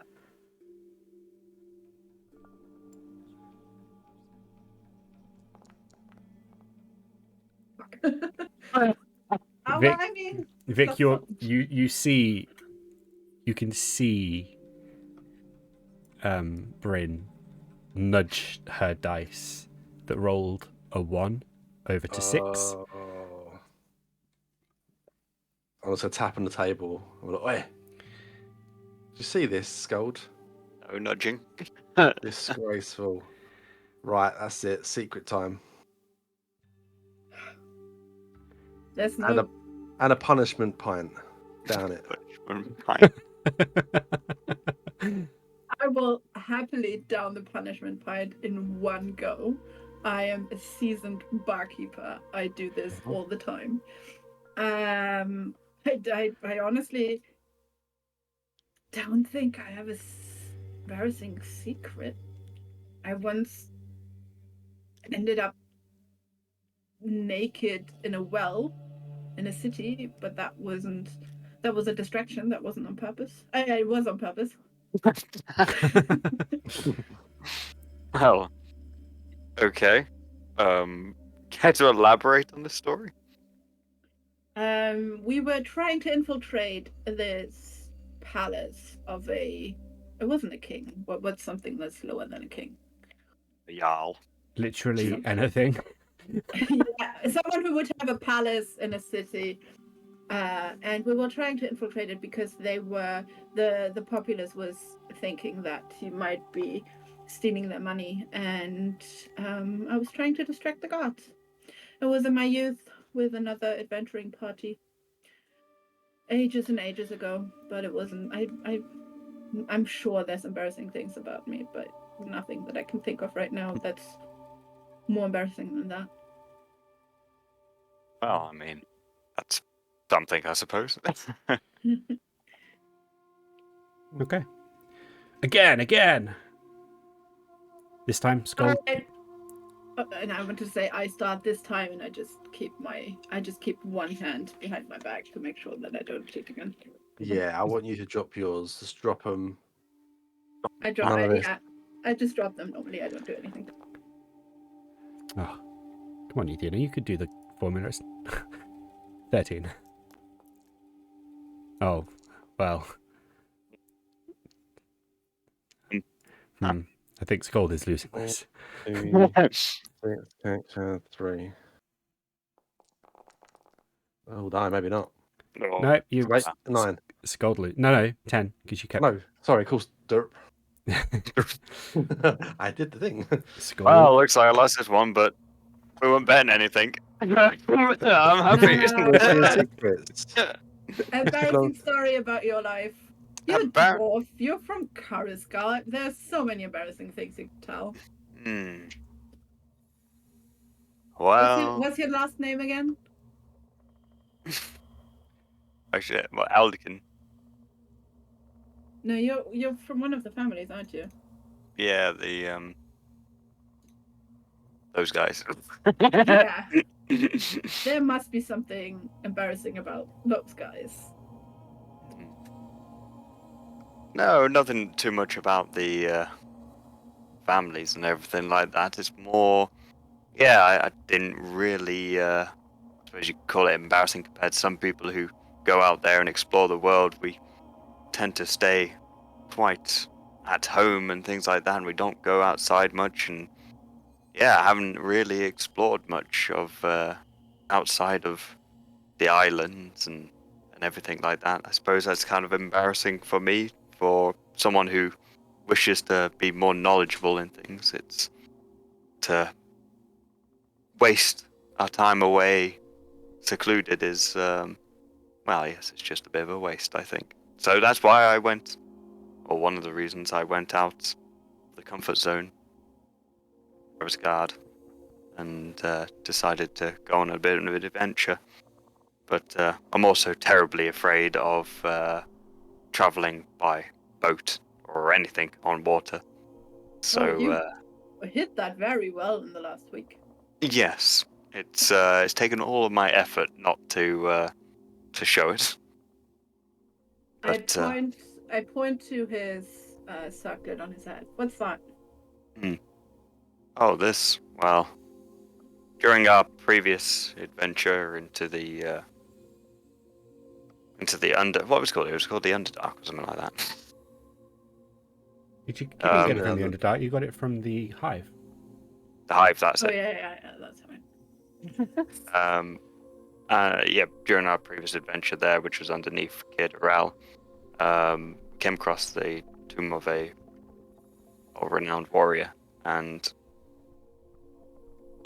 for reasons I can't determine properly, it seems like I was drawn towards finding this circlet. It seems to have chosen me as its wielder, and yeah, it grants certain benefits, and I'm looking to see if there's more to it than what currently I have available. Apparently there are more gems, according to the slots that are available, that could fill the circlet. But I'm unknowing as to where those gems are currently. Oh, interesting. So, could those gems power the circlet or provide any other additional benefits? I would assume so, yes. Interesting. Oh, you know what? It was kind of a running joke between me and Aqua that we noticed you were wearing it and just never said anything. Kind of like thought it was just a fashion choice. Didn't know it actually really did much. No, yes, it's an interesting piece of jewelry, you could say. But yeah, it's difficult to explain. Kind of like a crown. Sort of, but it's more ceremonial. Hmm. You are from nobility, after all. I'm Gonna be... not noble in any way, shape, or form. It's You're part of one of the big three families. You definitely are. Hmm. Do you reckon if we make it really flashy with loads of extra gems, you'll be king? it takes more than gems to make a king. Hmm. Like a hero, maybe. Well, I don't think any one man or woman should have that sort of power. It always corrupts them in the end. Do you think we should take Aqua some food? Yeah. I pile up a plate and I fill a mug or glass, whatever they are, with ale, and then I take it back to Aqua. Okay. Hmm. Okay. That's the kitchen. Oops, wrong door. I was watching you move and I was like, you're going to enter the kitchen. Goes into the bathroom, the old man with the canes there, squeezing one out. She's like, occupied. I put the plate and the mug down on the little table next to Aqua. Here, we brought you some food. You should eat something, really. It's been a long few days and you have been through enough. You can eat something. Thanks, Bryn. I was okay with my rations, but this will do. Cheers. This will do. Yes. And Does your metal hey, friend look, have one of to my eat? cards. I have no clue. He kind of just follows me about. All right. What about your I card? don't think he does. I found a card in my deck which is called Polymorph Pandemonium. I think I get to turn into animals, or can use it to turn something into an animal, like you did today. Oh, yeah. It's one of the You want- cards I'm gonna keep on me for the next time we encounter stuff. You want to try it out? No, if I try it Come now, on. then Come on. You want to. Do it. Do it. If I use it now, that means then I have to change it for another card for tomorrow. It's fine. You can have my polymorph scroll as a exchange. You try it now, and you can have my polymorph scroll, and tomorrow you can change it out again. Okay. How are we doing this though? If you want to do it, are we doing it on me? Are we doing it on you? Are we doing it on my modem? Oh, on your modron, right? Modem. On your modron. It's Yes. flying. It's flying with like you. Okay. I take out the card. Okay. I throw it at the modem. But okay, too late. I feel like you're the Nathan Fillion meme of him just going, no, oh, too late. You fling off your card towards Copper the Modron. Yep. And it's the polymorph spell. It impacts onto the Modron, and as it does, you expect something to happen. You expect him to just polymorph into something. But it appears, with it being the Warden of Balance, such a chaotic action with a random result isn't in its nature. And almost like wills itself to not turn into.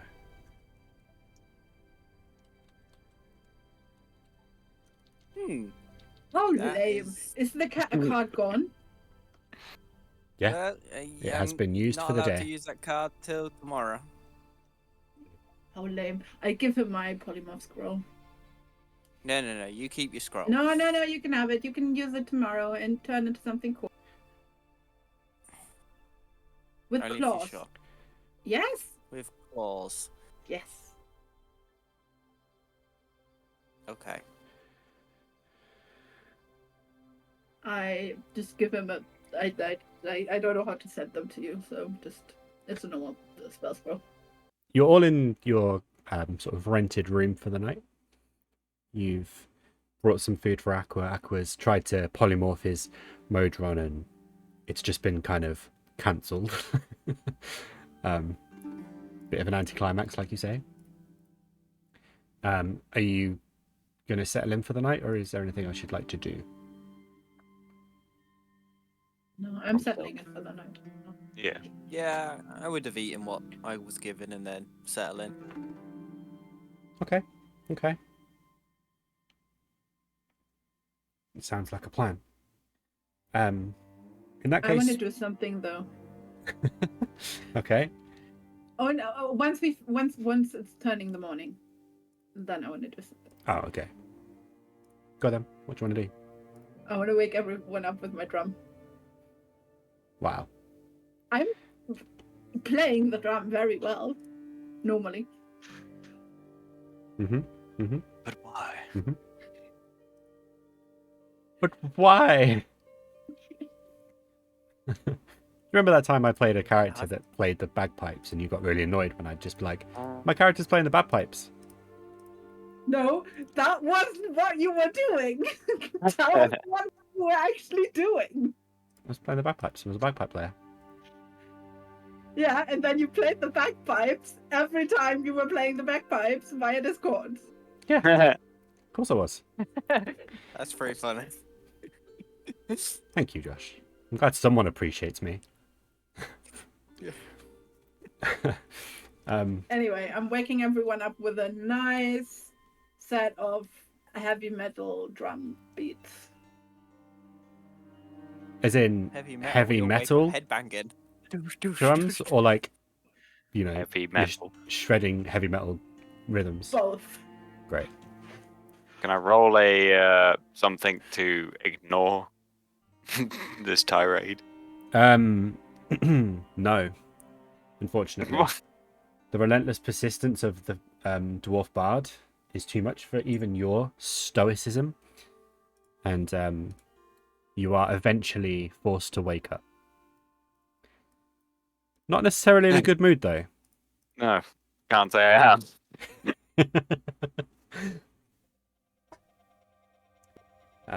So yes, it's just before daybreak. Since that seems to be when breakfast is served. Additionally, yes. I'm gonna hastily leave the room and just say that you're gonna be popular with everyone else, aren't you? I play my instruments very well. I follow have Vic you know. without saying a word. I mean, time and a place, though. I'm not bad at cutting people's heads off, but I'm not going around chopping now, am I? I preferred the fire. Us worrying about fire in the night and the drums. I follow them continuing to play the drums, not as loudly. Okay. You're playing the drums under your breath. Pretty much, yeah. I have a mini full drum set in my backpack that stacks together and stuff, and it's mobile as well. Amazing. Okay. So while Bryn serenades you with intrusive drumming, Impressive intrusive drumming. Might be bad. I think that's too many adjectives. We'll go with intrusive. No. I think we should have a dice roll to see how good it was. Sure, roll a performance check for me. Mm.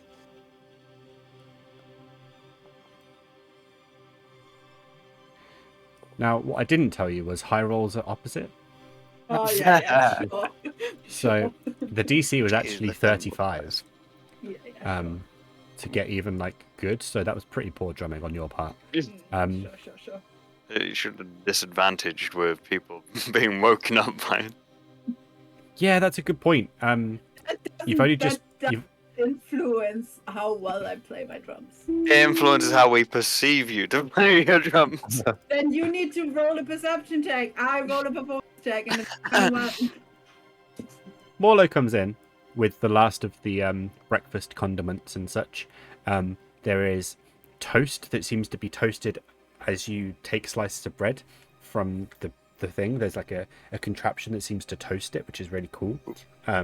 There are various jams of different colors and flavors. And there's a few, there's like marmalade, and there's even what could potentially actually be Nutella, which is, pretty top tier. Or it could be poop. yeah, I was about to say I wouldn't touch it. Sniff test. It could be, but I'm taking the Nutella and the toast. I avoid all the stuff that looks green and red. there are also various pastries of like Danish pastries, croissants, almond croissants, all sorts. Is Quite anyone variety. else in the breakfast room? In the Lena? Brexit. I was about to say the Brexit room. Jesus. Nigel Farage is here. God. So beat 'em up. In the breakfast room, is there anyone else beside us? No, it's just you three. 4.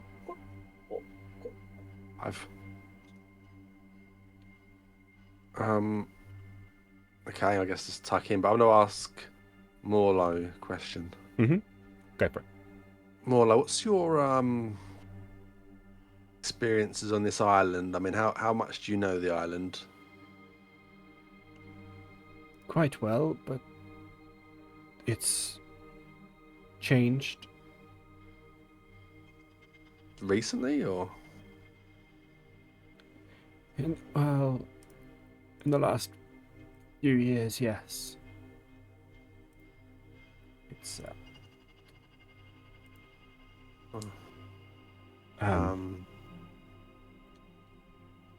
Hey, last few years. What happened in the last few years then? What made it change? Do you know anything? I Or don't what has changed specifically?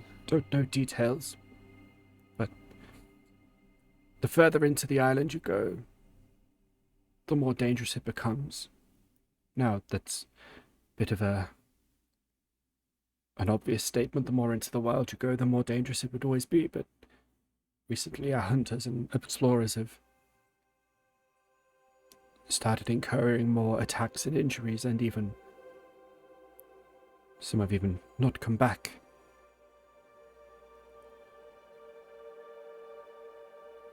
And have any tried to go to the world tree? You can roll an insight check for me. I am not too insightful, am I? Not really. It's not a very high DC. Yeah, it should Higher be than that, though. lower. In fact, everyone roll an insight check for me. So, Sköld, Aqua, and Bryn roll one for me too. Insight. There you are. Do? Ooh. Look at that. Jesus, what, Bryn? Yeah, plus 12 on insight. See into people's souls. Oh, you know nothing. Aqua, Bryn, and Sköld, with your combined, what's that, 71? You all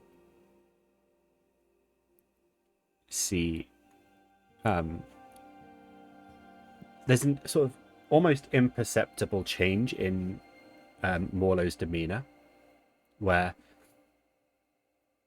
going from sort of willing host and not servant, but, you know, butler, I guess, to apprehensive and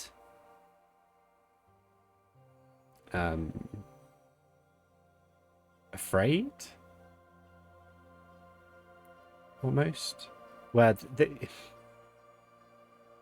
I guess apprehensive is the word. The eyes start shifting from side to side and going from each of you around, and the muscles seem to tense a little bit in the body, even though it's difficult to tell because the body is sort of so swollen from just always being so moist and sweaty. You can visibly see like the body, the muscles in the body tense up and start shaking a little bit. Vic, you see none of this. And Morlo replies with, I know nothing of the wild tree. Alleged wild tree. Alleged. I pretend as if I only notice him now, and I say, "Oh, hi, Molo. I think you should tell us more about that wild tree."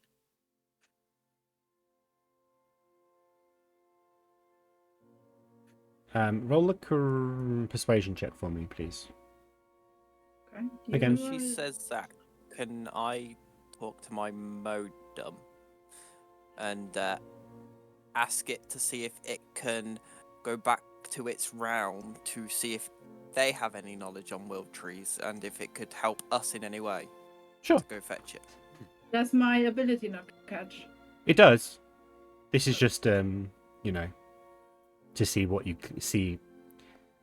There's a difference between being charmed and being willing to divulge information that you're unwilling normally to give up. All right. You know. So when I ask for persuasion from you, and it's more of a, you know, see what you can gain more than a see if it worked. All right. I don't know if you want to go through with it. If not, that's fine. But technically, he has to roll a 22. I'm sorry. No, charisma. He's not gonna make that. Come on. Sometimes That's there's the just sometimes there's just no point in rolling, you know. Yeah. As you're kind of Oheim Morlowing, Aqua whispers off to his Modron, and the Modron kind of out of existence. Wait, almost immediately, like as soon as you finish speaking, it just goes. Morlow's muscles detense, release, and he immediately relaxes. That's the word I was looking for. I was like, detense, no. Release, not no. Close, relax, yes. Release my muscles. Oh god, I'd like to say that's rustiness. That's just me struggling. The muscles immediately relax, and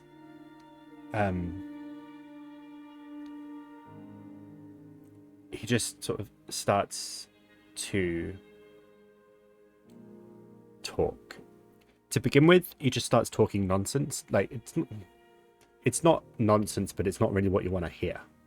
It's like an old person's rambling story. Yeah, a little bit, and it's one of those ones that takes a little while to get going. But eventually, after a few minutes, it transitions into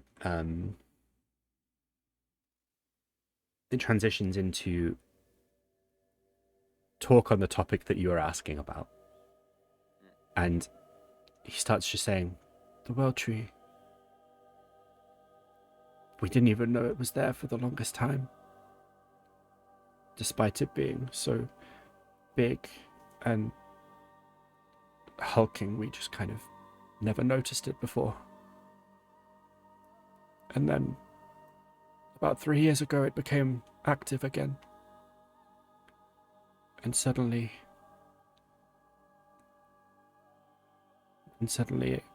everything was changing. The trees were going from just trees to living creatures that were barring access to the forests and jungles, and creatures that got too close to the shoreline were changing somehow. I don't even know to what. And that's when the disappearances started. How long has this been happening? 3 years. 3 years. 3 years. And then Are people changing here as well?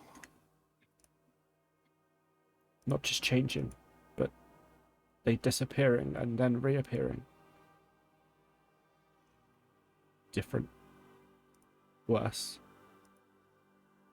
Not human. How often does that happen? Started slowly, but then got more and more regular. Now, if you go into the forest, we don't expect to see you again.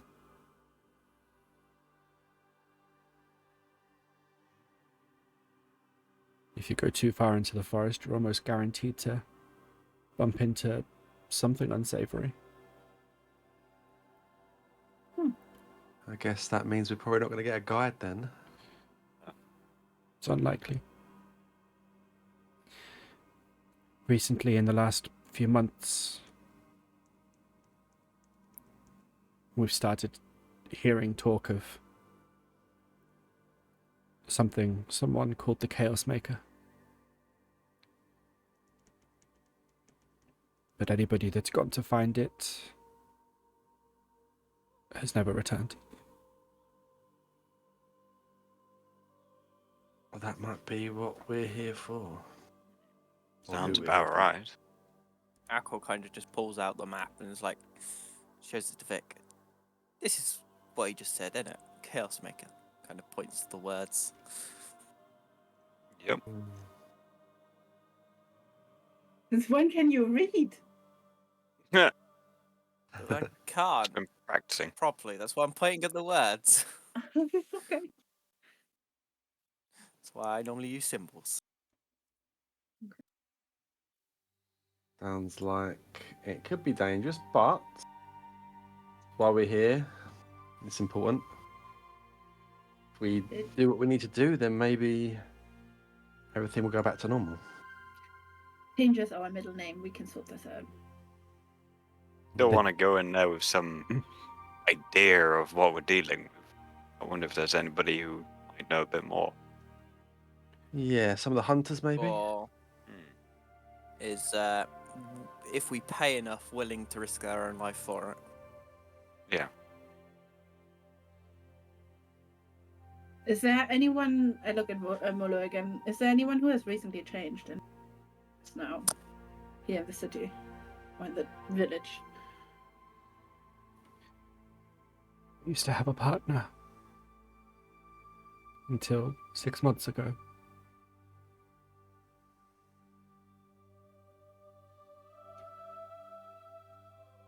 I used to have clients and regulars that would stay in my welcome house. All of them have gone. Is it not time to maybe leave this place anyway, if that's the situation you find yourselves in? Where would I go? Plenty of places, complete Joe. I've never even left. I've never even gone as far as 10 miles from the town, let alone different islands. This current climate isn't the best to be traveling in either. From what I hear, other towns and cities and countries aren't exactly much better off.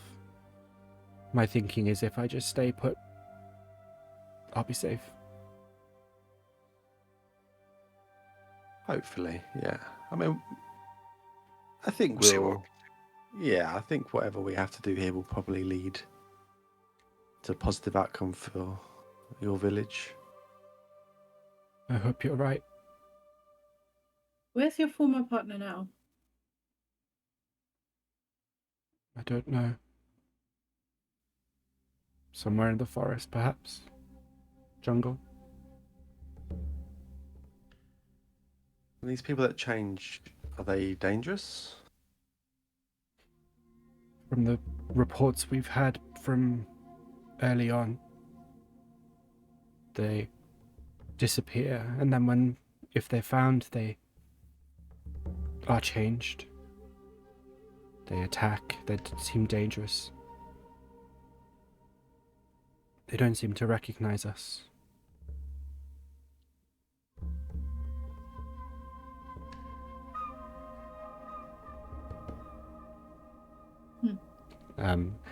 As you're questioning Morlo, you can see that despite the constant moisture on their face, there's like tears now starting to. After about 2 minutes, the effect will fade anyway, and I don't press him any further. I must go. Steps out and goes. Well, into the forest we go, eh? Can, Yeah, or we can You get want some supplies. Maybe some more. I mean, I don't food. expect anything like amazing here. Maybe some basic supplies, but it's something before our journey. How sharp is your sword, Vic? It does its job.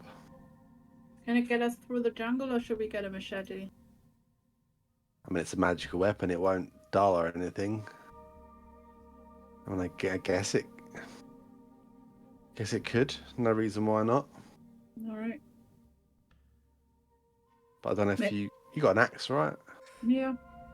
I have a magical axe as well, so that's fine as well. But more importantly, I have a sling.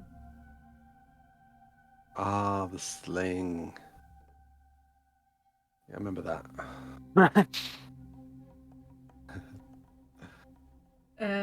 Maybe, okay. yeah, maybe some rations, maybe some rope, Torches. Maybe torches. top up on that. We've got a 10. Is there any? No. Are there any like devices that can dictate our direction? magical or otherwise.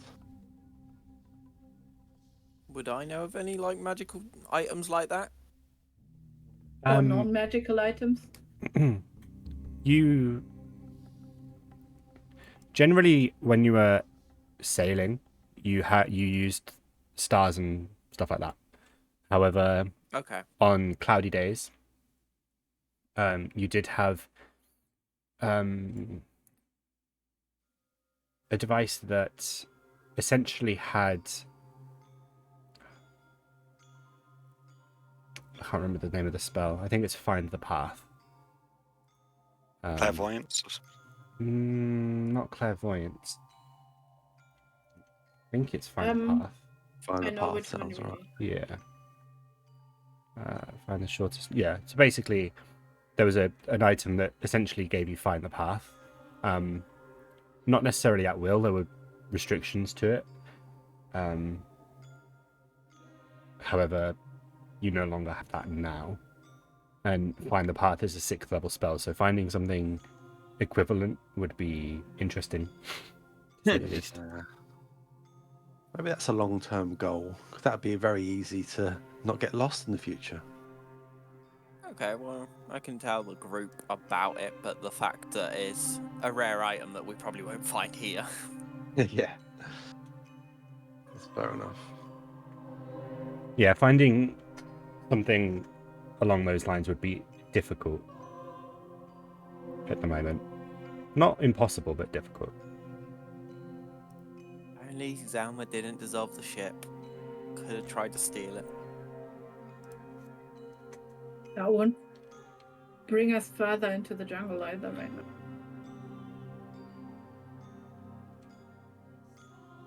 Well, yeah, suppliers, maybe speak to a hunter or something.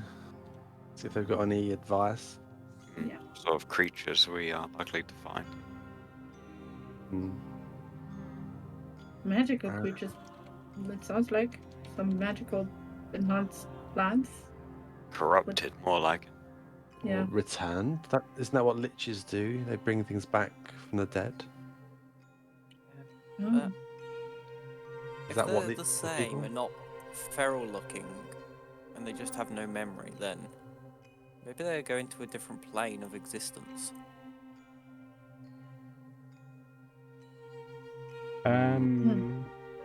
Say I'm too well versed in the sort of magic. No. Sköld, roll another wisdom check for me. Wisdom. Where is it? There you are. It'll be under wisdom. It is indeed. 18. If sort of amalgamating everything you know so far, if there's a lich involved and people are going missing, then chances are the lich is getting hold of them somehow and doing something to them, which would be against your sort of very essence and being, for starters. Yes. But also would be unnatural and potentially dangerous, purely from a fact of the more the lich gains, the more powerful they just inherently become. So that means that could they potentially have like an area of effect where they would just kind of like drain the life force from anything within a square kilometer? It's possible if the lich is the chaos maker who could potentially be drawing energy from the world tree, then it's possible that they are radiating an energy to a certain degree around, and that could be then not necessarily converting them or changing them in any way that way, but could be enough to draw them in or incapacitate them long enough to take them somewhere where they could be worked on. If if not, there's potentially just the more minions the Lich gains, the more likely it is you're to stumble on them, and then, it's kind of like a snowball effect. The more minions there are, the more likely you are to be taken back to the Lich to then be turned into a minion. But then again, that's working on the assumption that Liches are like necromancers who turn you into an undead. It's the assumption I'm working on. yes, it's not necessarily the case. It can vary between some Liches literally just want to preserve their life. They'll consume a soul to keep their phylactery going, and then just use that infinite life to continually gain more knowledge and power. Others will just continue building minions and such so that they can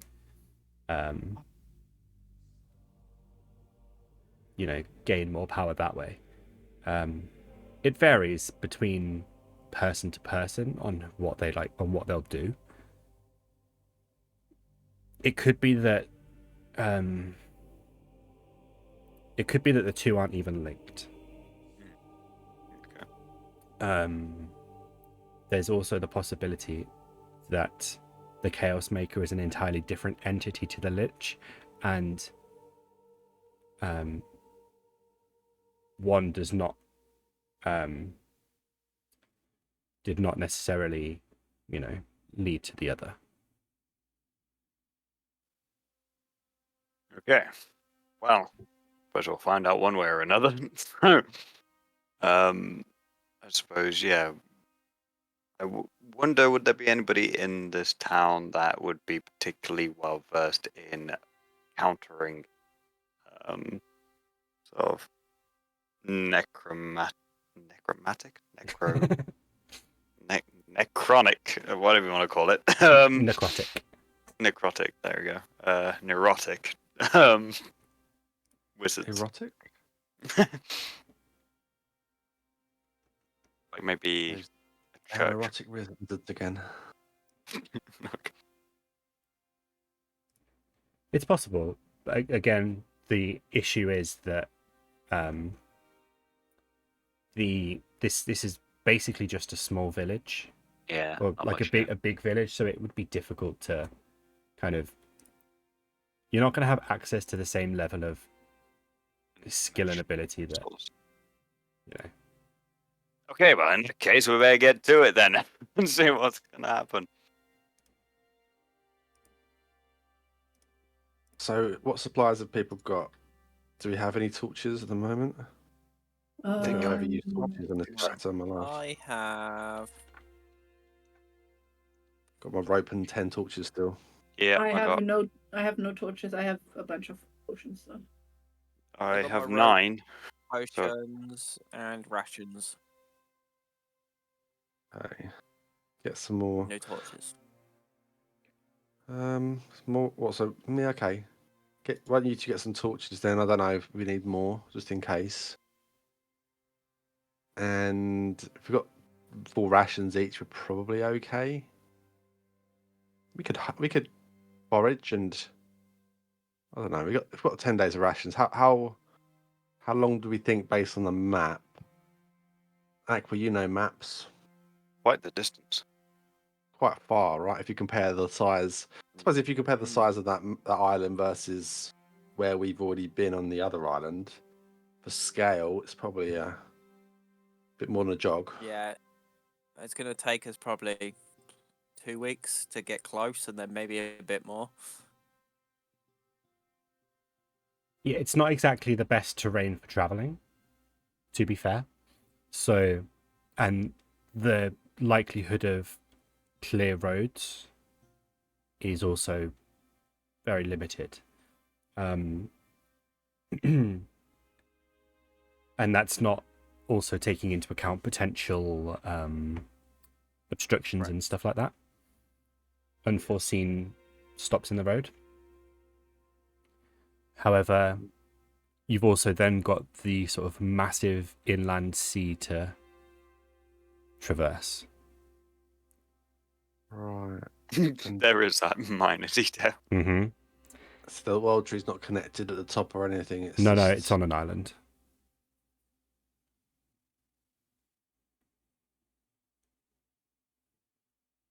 Well, that's not See, very looking at the practical. map, I say what's best if we just go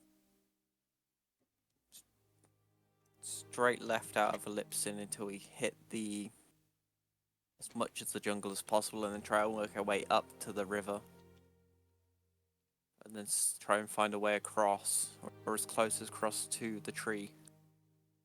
Okay, scenario, we can always ride a giant crocodile again. Yeah. Well, That- yes, for but that only lasts week. for an hour. And like you can tell from scale that the inland sea is hundreds of miles Yeah. from the furthest point. Granted, Yeah, like from the closest point, if you went all the way north, it's probably only about 50 miles, but you're not going to get that in an hour. No. Guess we could ask someone if there's any, like, I don't know, boat section inside there where they maybe used to sail across it or have done or tried to explore there. Didn't Surely someone- sound like they have gone that far to the islands. They might have done, though. Yeah. Like, when it first appeared 3 years ago, they might have decided to set up to try to get over there. And maybe If they they abandoned do, it. no one is working the boat. Yeah. Either that or we try crafting a raft. And I don't think me and Sköld are going to enjoy that one too much. Actually, you either, Bryn. Oh, you got the strength for the wood. I have the knowledge of what a ship should look like. We can build a raft. It's not a Scott problem. has the Your hammer. voice should look like. I know what a bridge should look like, but I don't think I should be good. Give myself more credit than I deserve. What about canoe? Oh, what about if we try to like get some canoes and then can we? Do they sell canoes in this place? A 4-person canoe? How are You we want to going carry to a get it? full canoe across the jungle? Yeah. Not very easily, not at all. But better than a big boat. But if Fucking we let's have- amber, build a raft. that's You have a bag of holding. If you make it so that it's not, if Oh. it can fit through the entrance to the bag of holding, then you've got like 10 square foot inside there to put it in. Mm, How big are canoes? Fairly big, I think. How More than Especially four, a 4 people. 4-person. Yeah, it'd be more than big 10 is foot, a that's for sure. You see 4-person people- canoe? see people carry them above themselves through the jungles and stuff sometimes, right? Down rivers. A 4-person canoe can hold up to 4 Yeah. people. Really? Blimey. Are the least popular of the bunch, and that's because of their size. In total, they're around 20 feet long, which makes them heavy and difficult to transport and store. Too Yeah. bad though.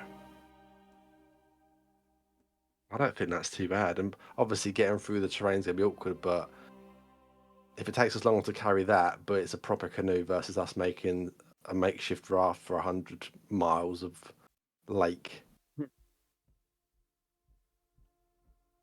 Well, if you can find one, then be my guest. Oh, okay. I got it mixed up with a portable hole. Bag of holdings are roughly 2 feet in diameter at the mouth and 4 foot deep. Okay. So if you had a portable hole, then we're talking a different thing. Okay. But I don't think you have a portable hole. No. We do not.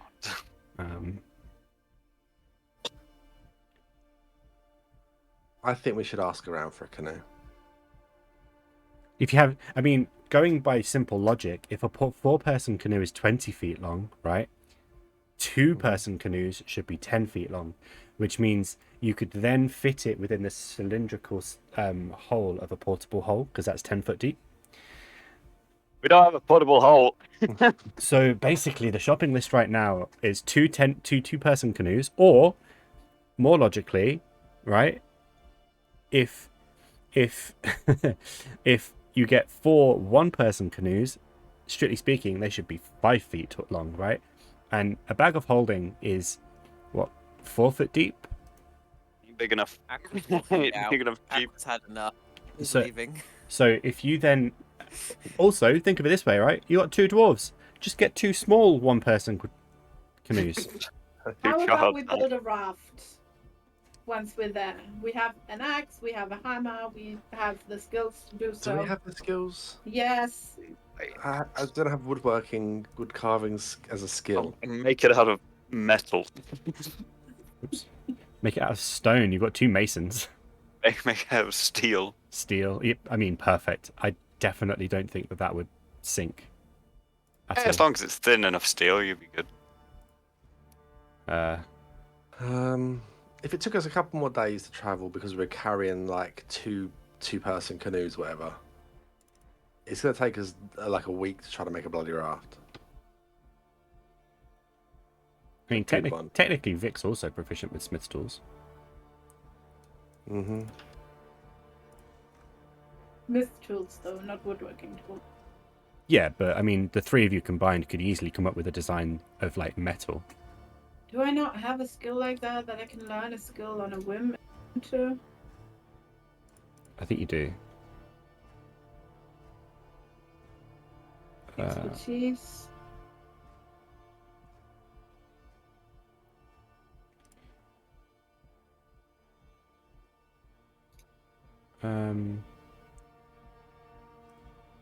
Oh, maybe not. No. I feel like I remember you having something that you could change your. Yeah, might not be this character. Oh, font of inspiration now.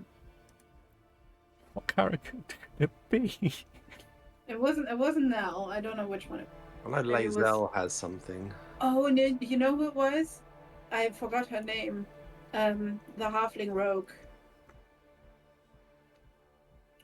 Something with like, pink hair. like stars or something. Who I You can- totally remember. Yeah, Twilight Fingers. Oh yeah, yeah, obviously from Solstice. Yeah.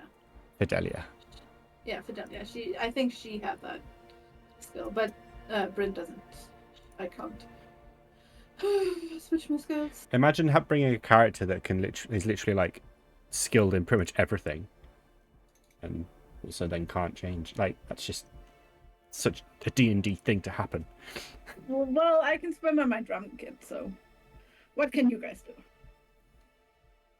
I mean, Aqua could just Plug swim my across. ears. Yes. Oh my Aqua's- god. Okay. Oh, can we get? So you just like tie 4 or 5 logs together, okay, and then just like Oh tie my a God, rope to I must Aqua, be motor. and then Aqua could just go with his feet, and then you've got a motorboat. I've been telling you about the raft. Let's do the raft. I mean, we can ask about a canoe if we can get a canoe. We can ask. I think we could carry 2 10-foot canoes, right? That wouldn't be too difficult. I think Vic could carry 2 10-foot canoes on by himself. To be honest, Yeah. If I think we need I think to that would be do perfectly a something. reasonable thing to do. I'll carry mine. I think we could. I mean, if we want to try to make one, I just feel like we've got less chance of capsizing if we've got properly made canoes. I'm not worried about capsizing. I'm more worried about the traversing the jungle with 2 fucking giant canoes between us. 10-foot is And- giant. That's 3 meters. Yeah. We've Yeah, been maybe walking it's 3 like meters. we should. Maybe the canoes or raft, depending on what we come up with, should be worried about once we get there. Well, but once we get there, we don't have any access to civilization. So if we want to get a canoe, we need to do it now. Nick's not smart enough to understand I said it like that. I'm not dumb, am I? I'm not smart. I'm not dumb. Do I know anyone who can teleport on a whim? Not teleportation circle, but teleport on a whim? Aren't you? No, I only have teleportation circle. Okay. I can Misty Step, which I guess is No, a I'm kind of asking- teleportation. I'm wondering if once we reach the shore of the lake, whether we can ask someone to just Bring us a canoe. I think you are one level away from having teleportation or teleport as a spell, because Let's go, teleport. Brian. I think teleport is a 6th level spell. Might get a key on the way. This has turned into like such a meta session. I love it. Oh no, it's So we 7th level, need so to you're go 3 into levels the away. jungle. Yeah, we can't get that by grinding. Yeah, And and then one loop of the jungle though, we might get a few levels. you've got like This is not Baldur's Gate, where you only move on once you leveled up. I think it's quite clear and obvious that I don't care what level you are. If you make it to somewhere that's too strong for you, you are either dead or you need to retreat. Or you get lucky with a few rolls and you manage to make it through. Anyway, teleport is a 7th level spell. Sorry. You know the mages of the Moon Tower. I don't know if they would like But- it if I just asked them for an errand to bring us some canoe. No. I feel like they'd probably take that personally.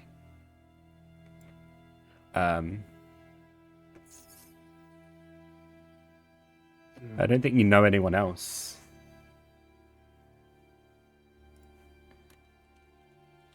I mean, yeah, I mean, Aqua, can you talk to fish? Can you talk to things? He's not Aquaman. Does he have I mean, a spell that can talk to animals? not that I know of. One of your cards do? Maybe. I've not seen one that has a description of that kind of spell. No, I don't think any of my cards actually allow me to do that. What about you, God? And also, can you enlarge things? I can't enlarge things, but I can form things out of metal, essentially. Just like... So I can help in the manufacture of a canoe. Making brackets and things like that. But, So none of your spells that you can think about during the night and learn on a whim can talk to animals or enlarge things? not that I know of, anyway. got any Okay. spells to make us travel in the air or anything? Yeah, I do. Such But- as. Fly, but it's only 10 minutes. Is there not any other No, spells? I have a flying potion. I also have a flying potion, but it's only an hour, I think, flying potion. Yeah, that would only get us somewhat across the water. It's not enough.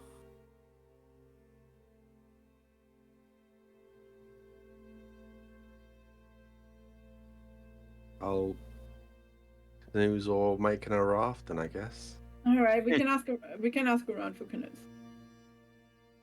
If there's no other options, then this is the only option. Yeah. Okay, let's go. We've been sitting here eating for long enough. All right. So we're gonna go out and try to find, a few more torches maybe, and a wood Canoes. carving kit. Oh, Ooh. Yeah, but we need to be proficient in it. we can still use it. We've got the right tools for the job. Can't hurt, right?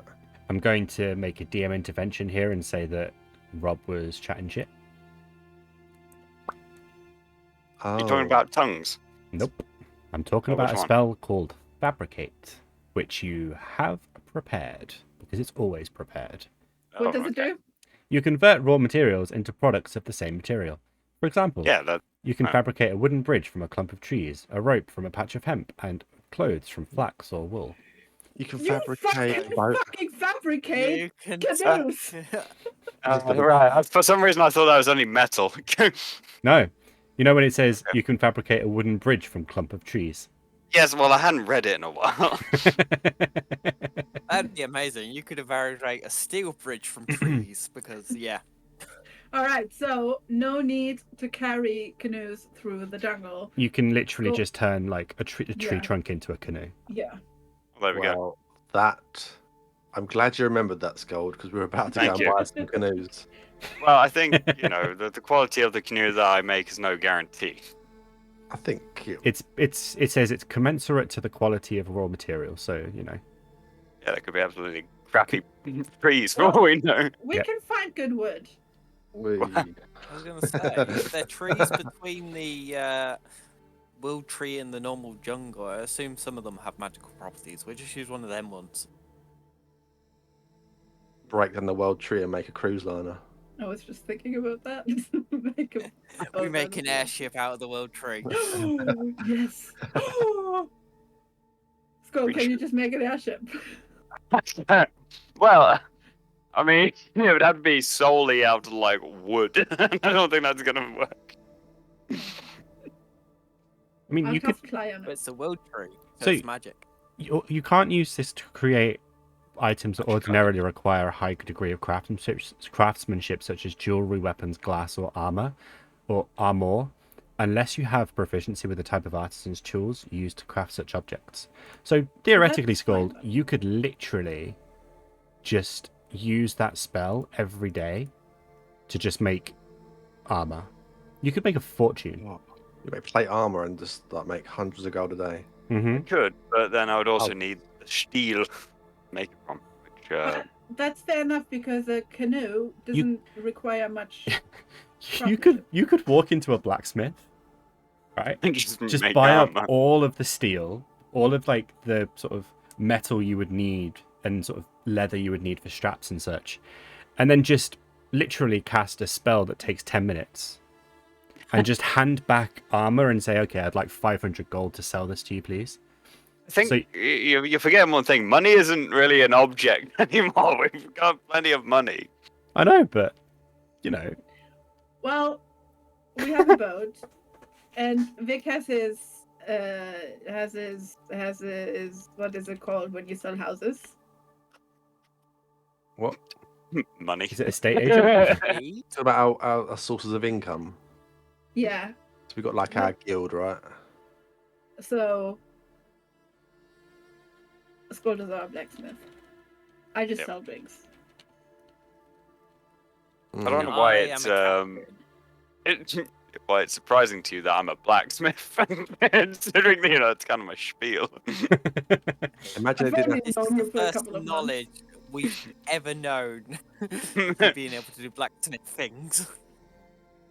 Okay, so what we do is buy a few more torches just for bonus. Yeah. Also, maybe just some rope, just in case I don't have any rope. I just want to make sure I have some rope on Yeah. me in case there's any deep holes we fall into. And I need to mean, get out of. if Sköld can find a patch of hemp, he can make rope. Yeah. I was about to say, if you have some rope, I can make some rope. What level spell is that? Talk about an OP spell. It's a 4th level, which he's got 3 of a day. So you can make 3 canoes. That's amazing. So Then I basically, can just swim across next to you guys. he can either make 3 canoes or banishment. Okay. One thing we maybe want to buy then is something we can use as a sail, Hmm. because you can't make that out of the wood. But I think you would want oars, not sails, if you make building canoes, right? Yeah. I thought we'd make a big raft. I guess A raft would be sail, maybe. Yeah. could do sail out. I mean, I I guess would just use some oars. It would We make can do it. both. oars We will can do do. both. Yeah. Make a catamaran. What's that? So just a big sailing kind of like thing which goes on the wind, but don't know how much wind there's going to be and where the wind's going to be blowing. I Probably guess. not much wind on a lake. Not really, but it's all like jungle around as well. Well, Yeah. if you go by size, it's more of an inland, like an actual inland sea than a lake. It might have its own like currents and wind currents, but Yeah, we'll see when we get there. let's see. Let's get Uh, stocked up first. Okay. Yeah. I wonder what the definition of an inland sea is. You talk, I'm gonna search. Okay, we find a So- trader and we Yeah. buy rope and Torches. torches. Mhm. How much are torches? Cheap, probably. Yeah, how much would And- stuff be on this island because of it not being that? Also, any chance there's anyone who sells magic? I think you said more than just magic, but I was like, anyone who sells magic? Hmm. Magic Magical potions. Okay. Torches you can pick up for cheap. Like, there's no shortage of wood. Barely costs a silver to get bundles of torches each. Okay. Did you ask about food? No, No. not yet, but we should also pick up some food. There was something else Beria said, and I was listening, but I was Rope. also reading. Rope. Oh yeah, you can pick rope up as well. These are staples of like town life. So If it's Again. the jungles, then there's probably these plants. What are they called that hang from trees and vines, people Vines? vines. People swing on them, Hmm. so you Could can we- make. Tarzan swings on them. Yeah. How much would 10 rations be? Because I might go for like up to 20 rations. You could probably get yourself sort of 2 or 3 packs of rations for about a gold. When it Okay, so comes to 10. food, prices go up a bit because it's a bit harder to produce. Okay, so one pack would be what, 10 uses, or does it mean like So basic. 3? Sorry. A pack of rations is a pack of 10. Okay. Ration. Yeah. So you've got a pack of 10 that's it basically says rations one day. Mhm. So it's 1 ration per day for 10 days. Okay, I'm gonna go for 20. Well, I've got 10 already, so I'm gonna go up to 20. Okay. So I'll another take, pack. like, take like 2 gold off or whatever. I I got- would have got 20 torches and 20 rations. I got 10 rations, and I'm gonna get 10 torches as well. Well, Okay. I've already got 10 rations and 9 torches, so I think we'll be good. Okay. I've got survival as well. I'll probably forage. We should hunt and get some fresh meat and stuff if we can, Yeah. just in case.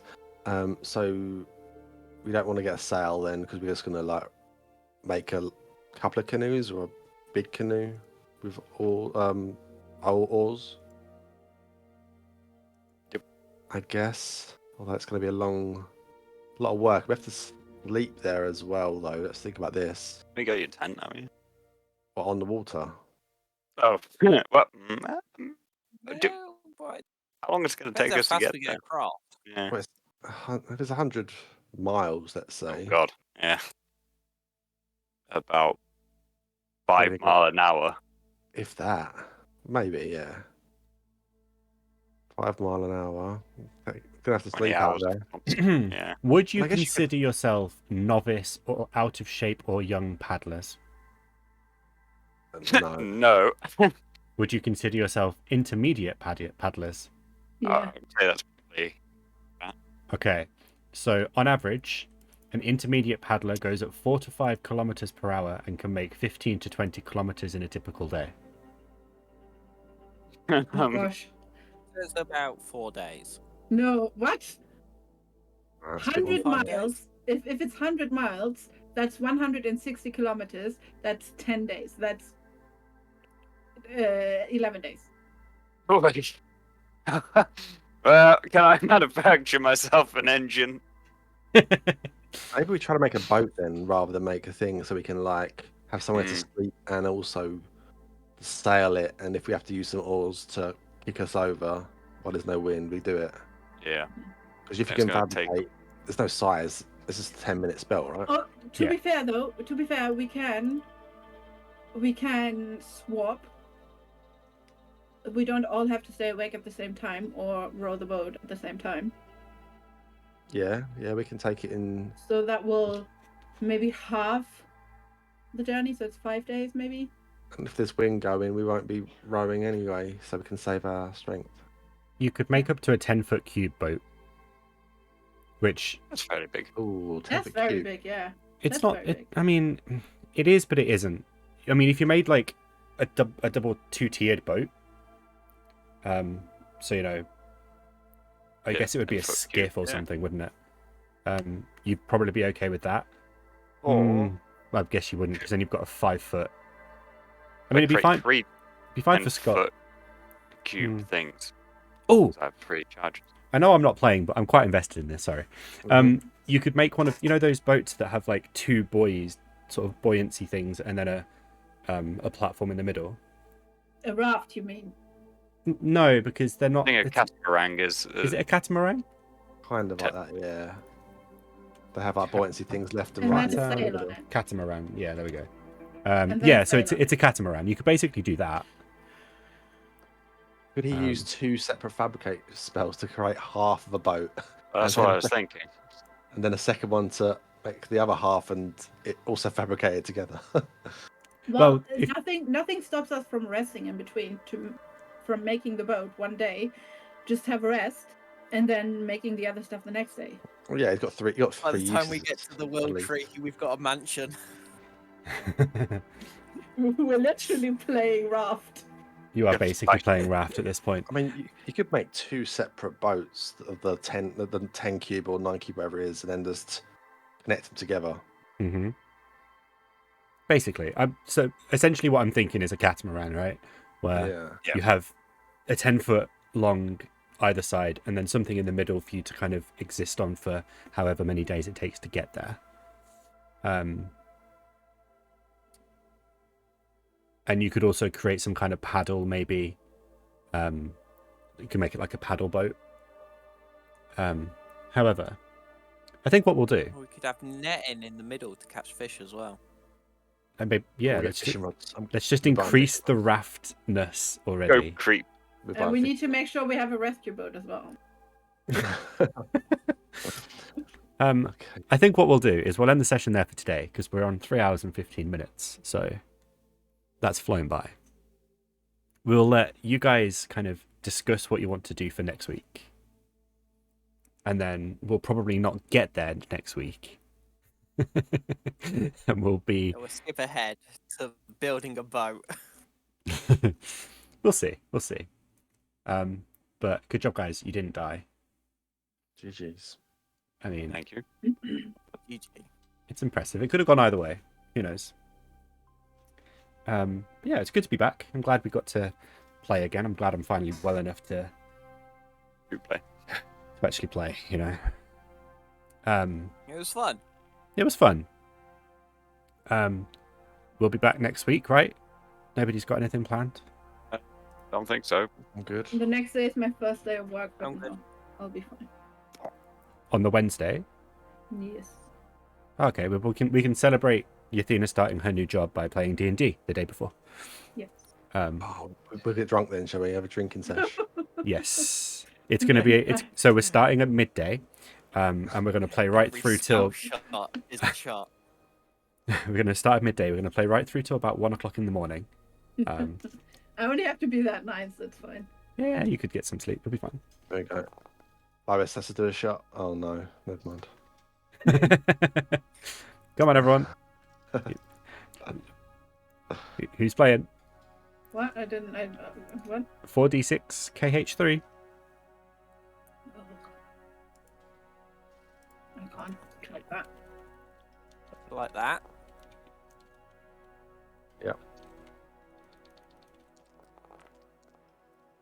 Trying to, but my thing Oh froze no. out. Yeah. Oh no, I went- Vic. oh, no, Vic has a And shot. the DM, no? No, I'm not playing. I don't drink anyway. It wouldn't work for me. Shot water. Well, anyway, we're gonna head off now. We appreciate you. Keep an eye out for later in the week because I do plan on streaming something, even if it's not D&D. So we'll see. Ooh. And then on Tuesday, we'll be back for more Scars of Destiny, episode 4 of season 2. That's exciting. Yathina, do we have a raid this week? We do! Hooray! I don't know that name.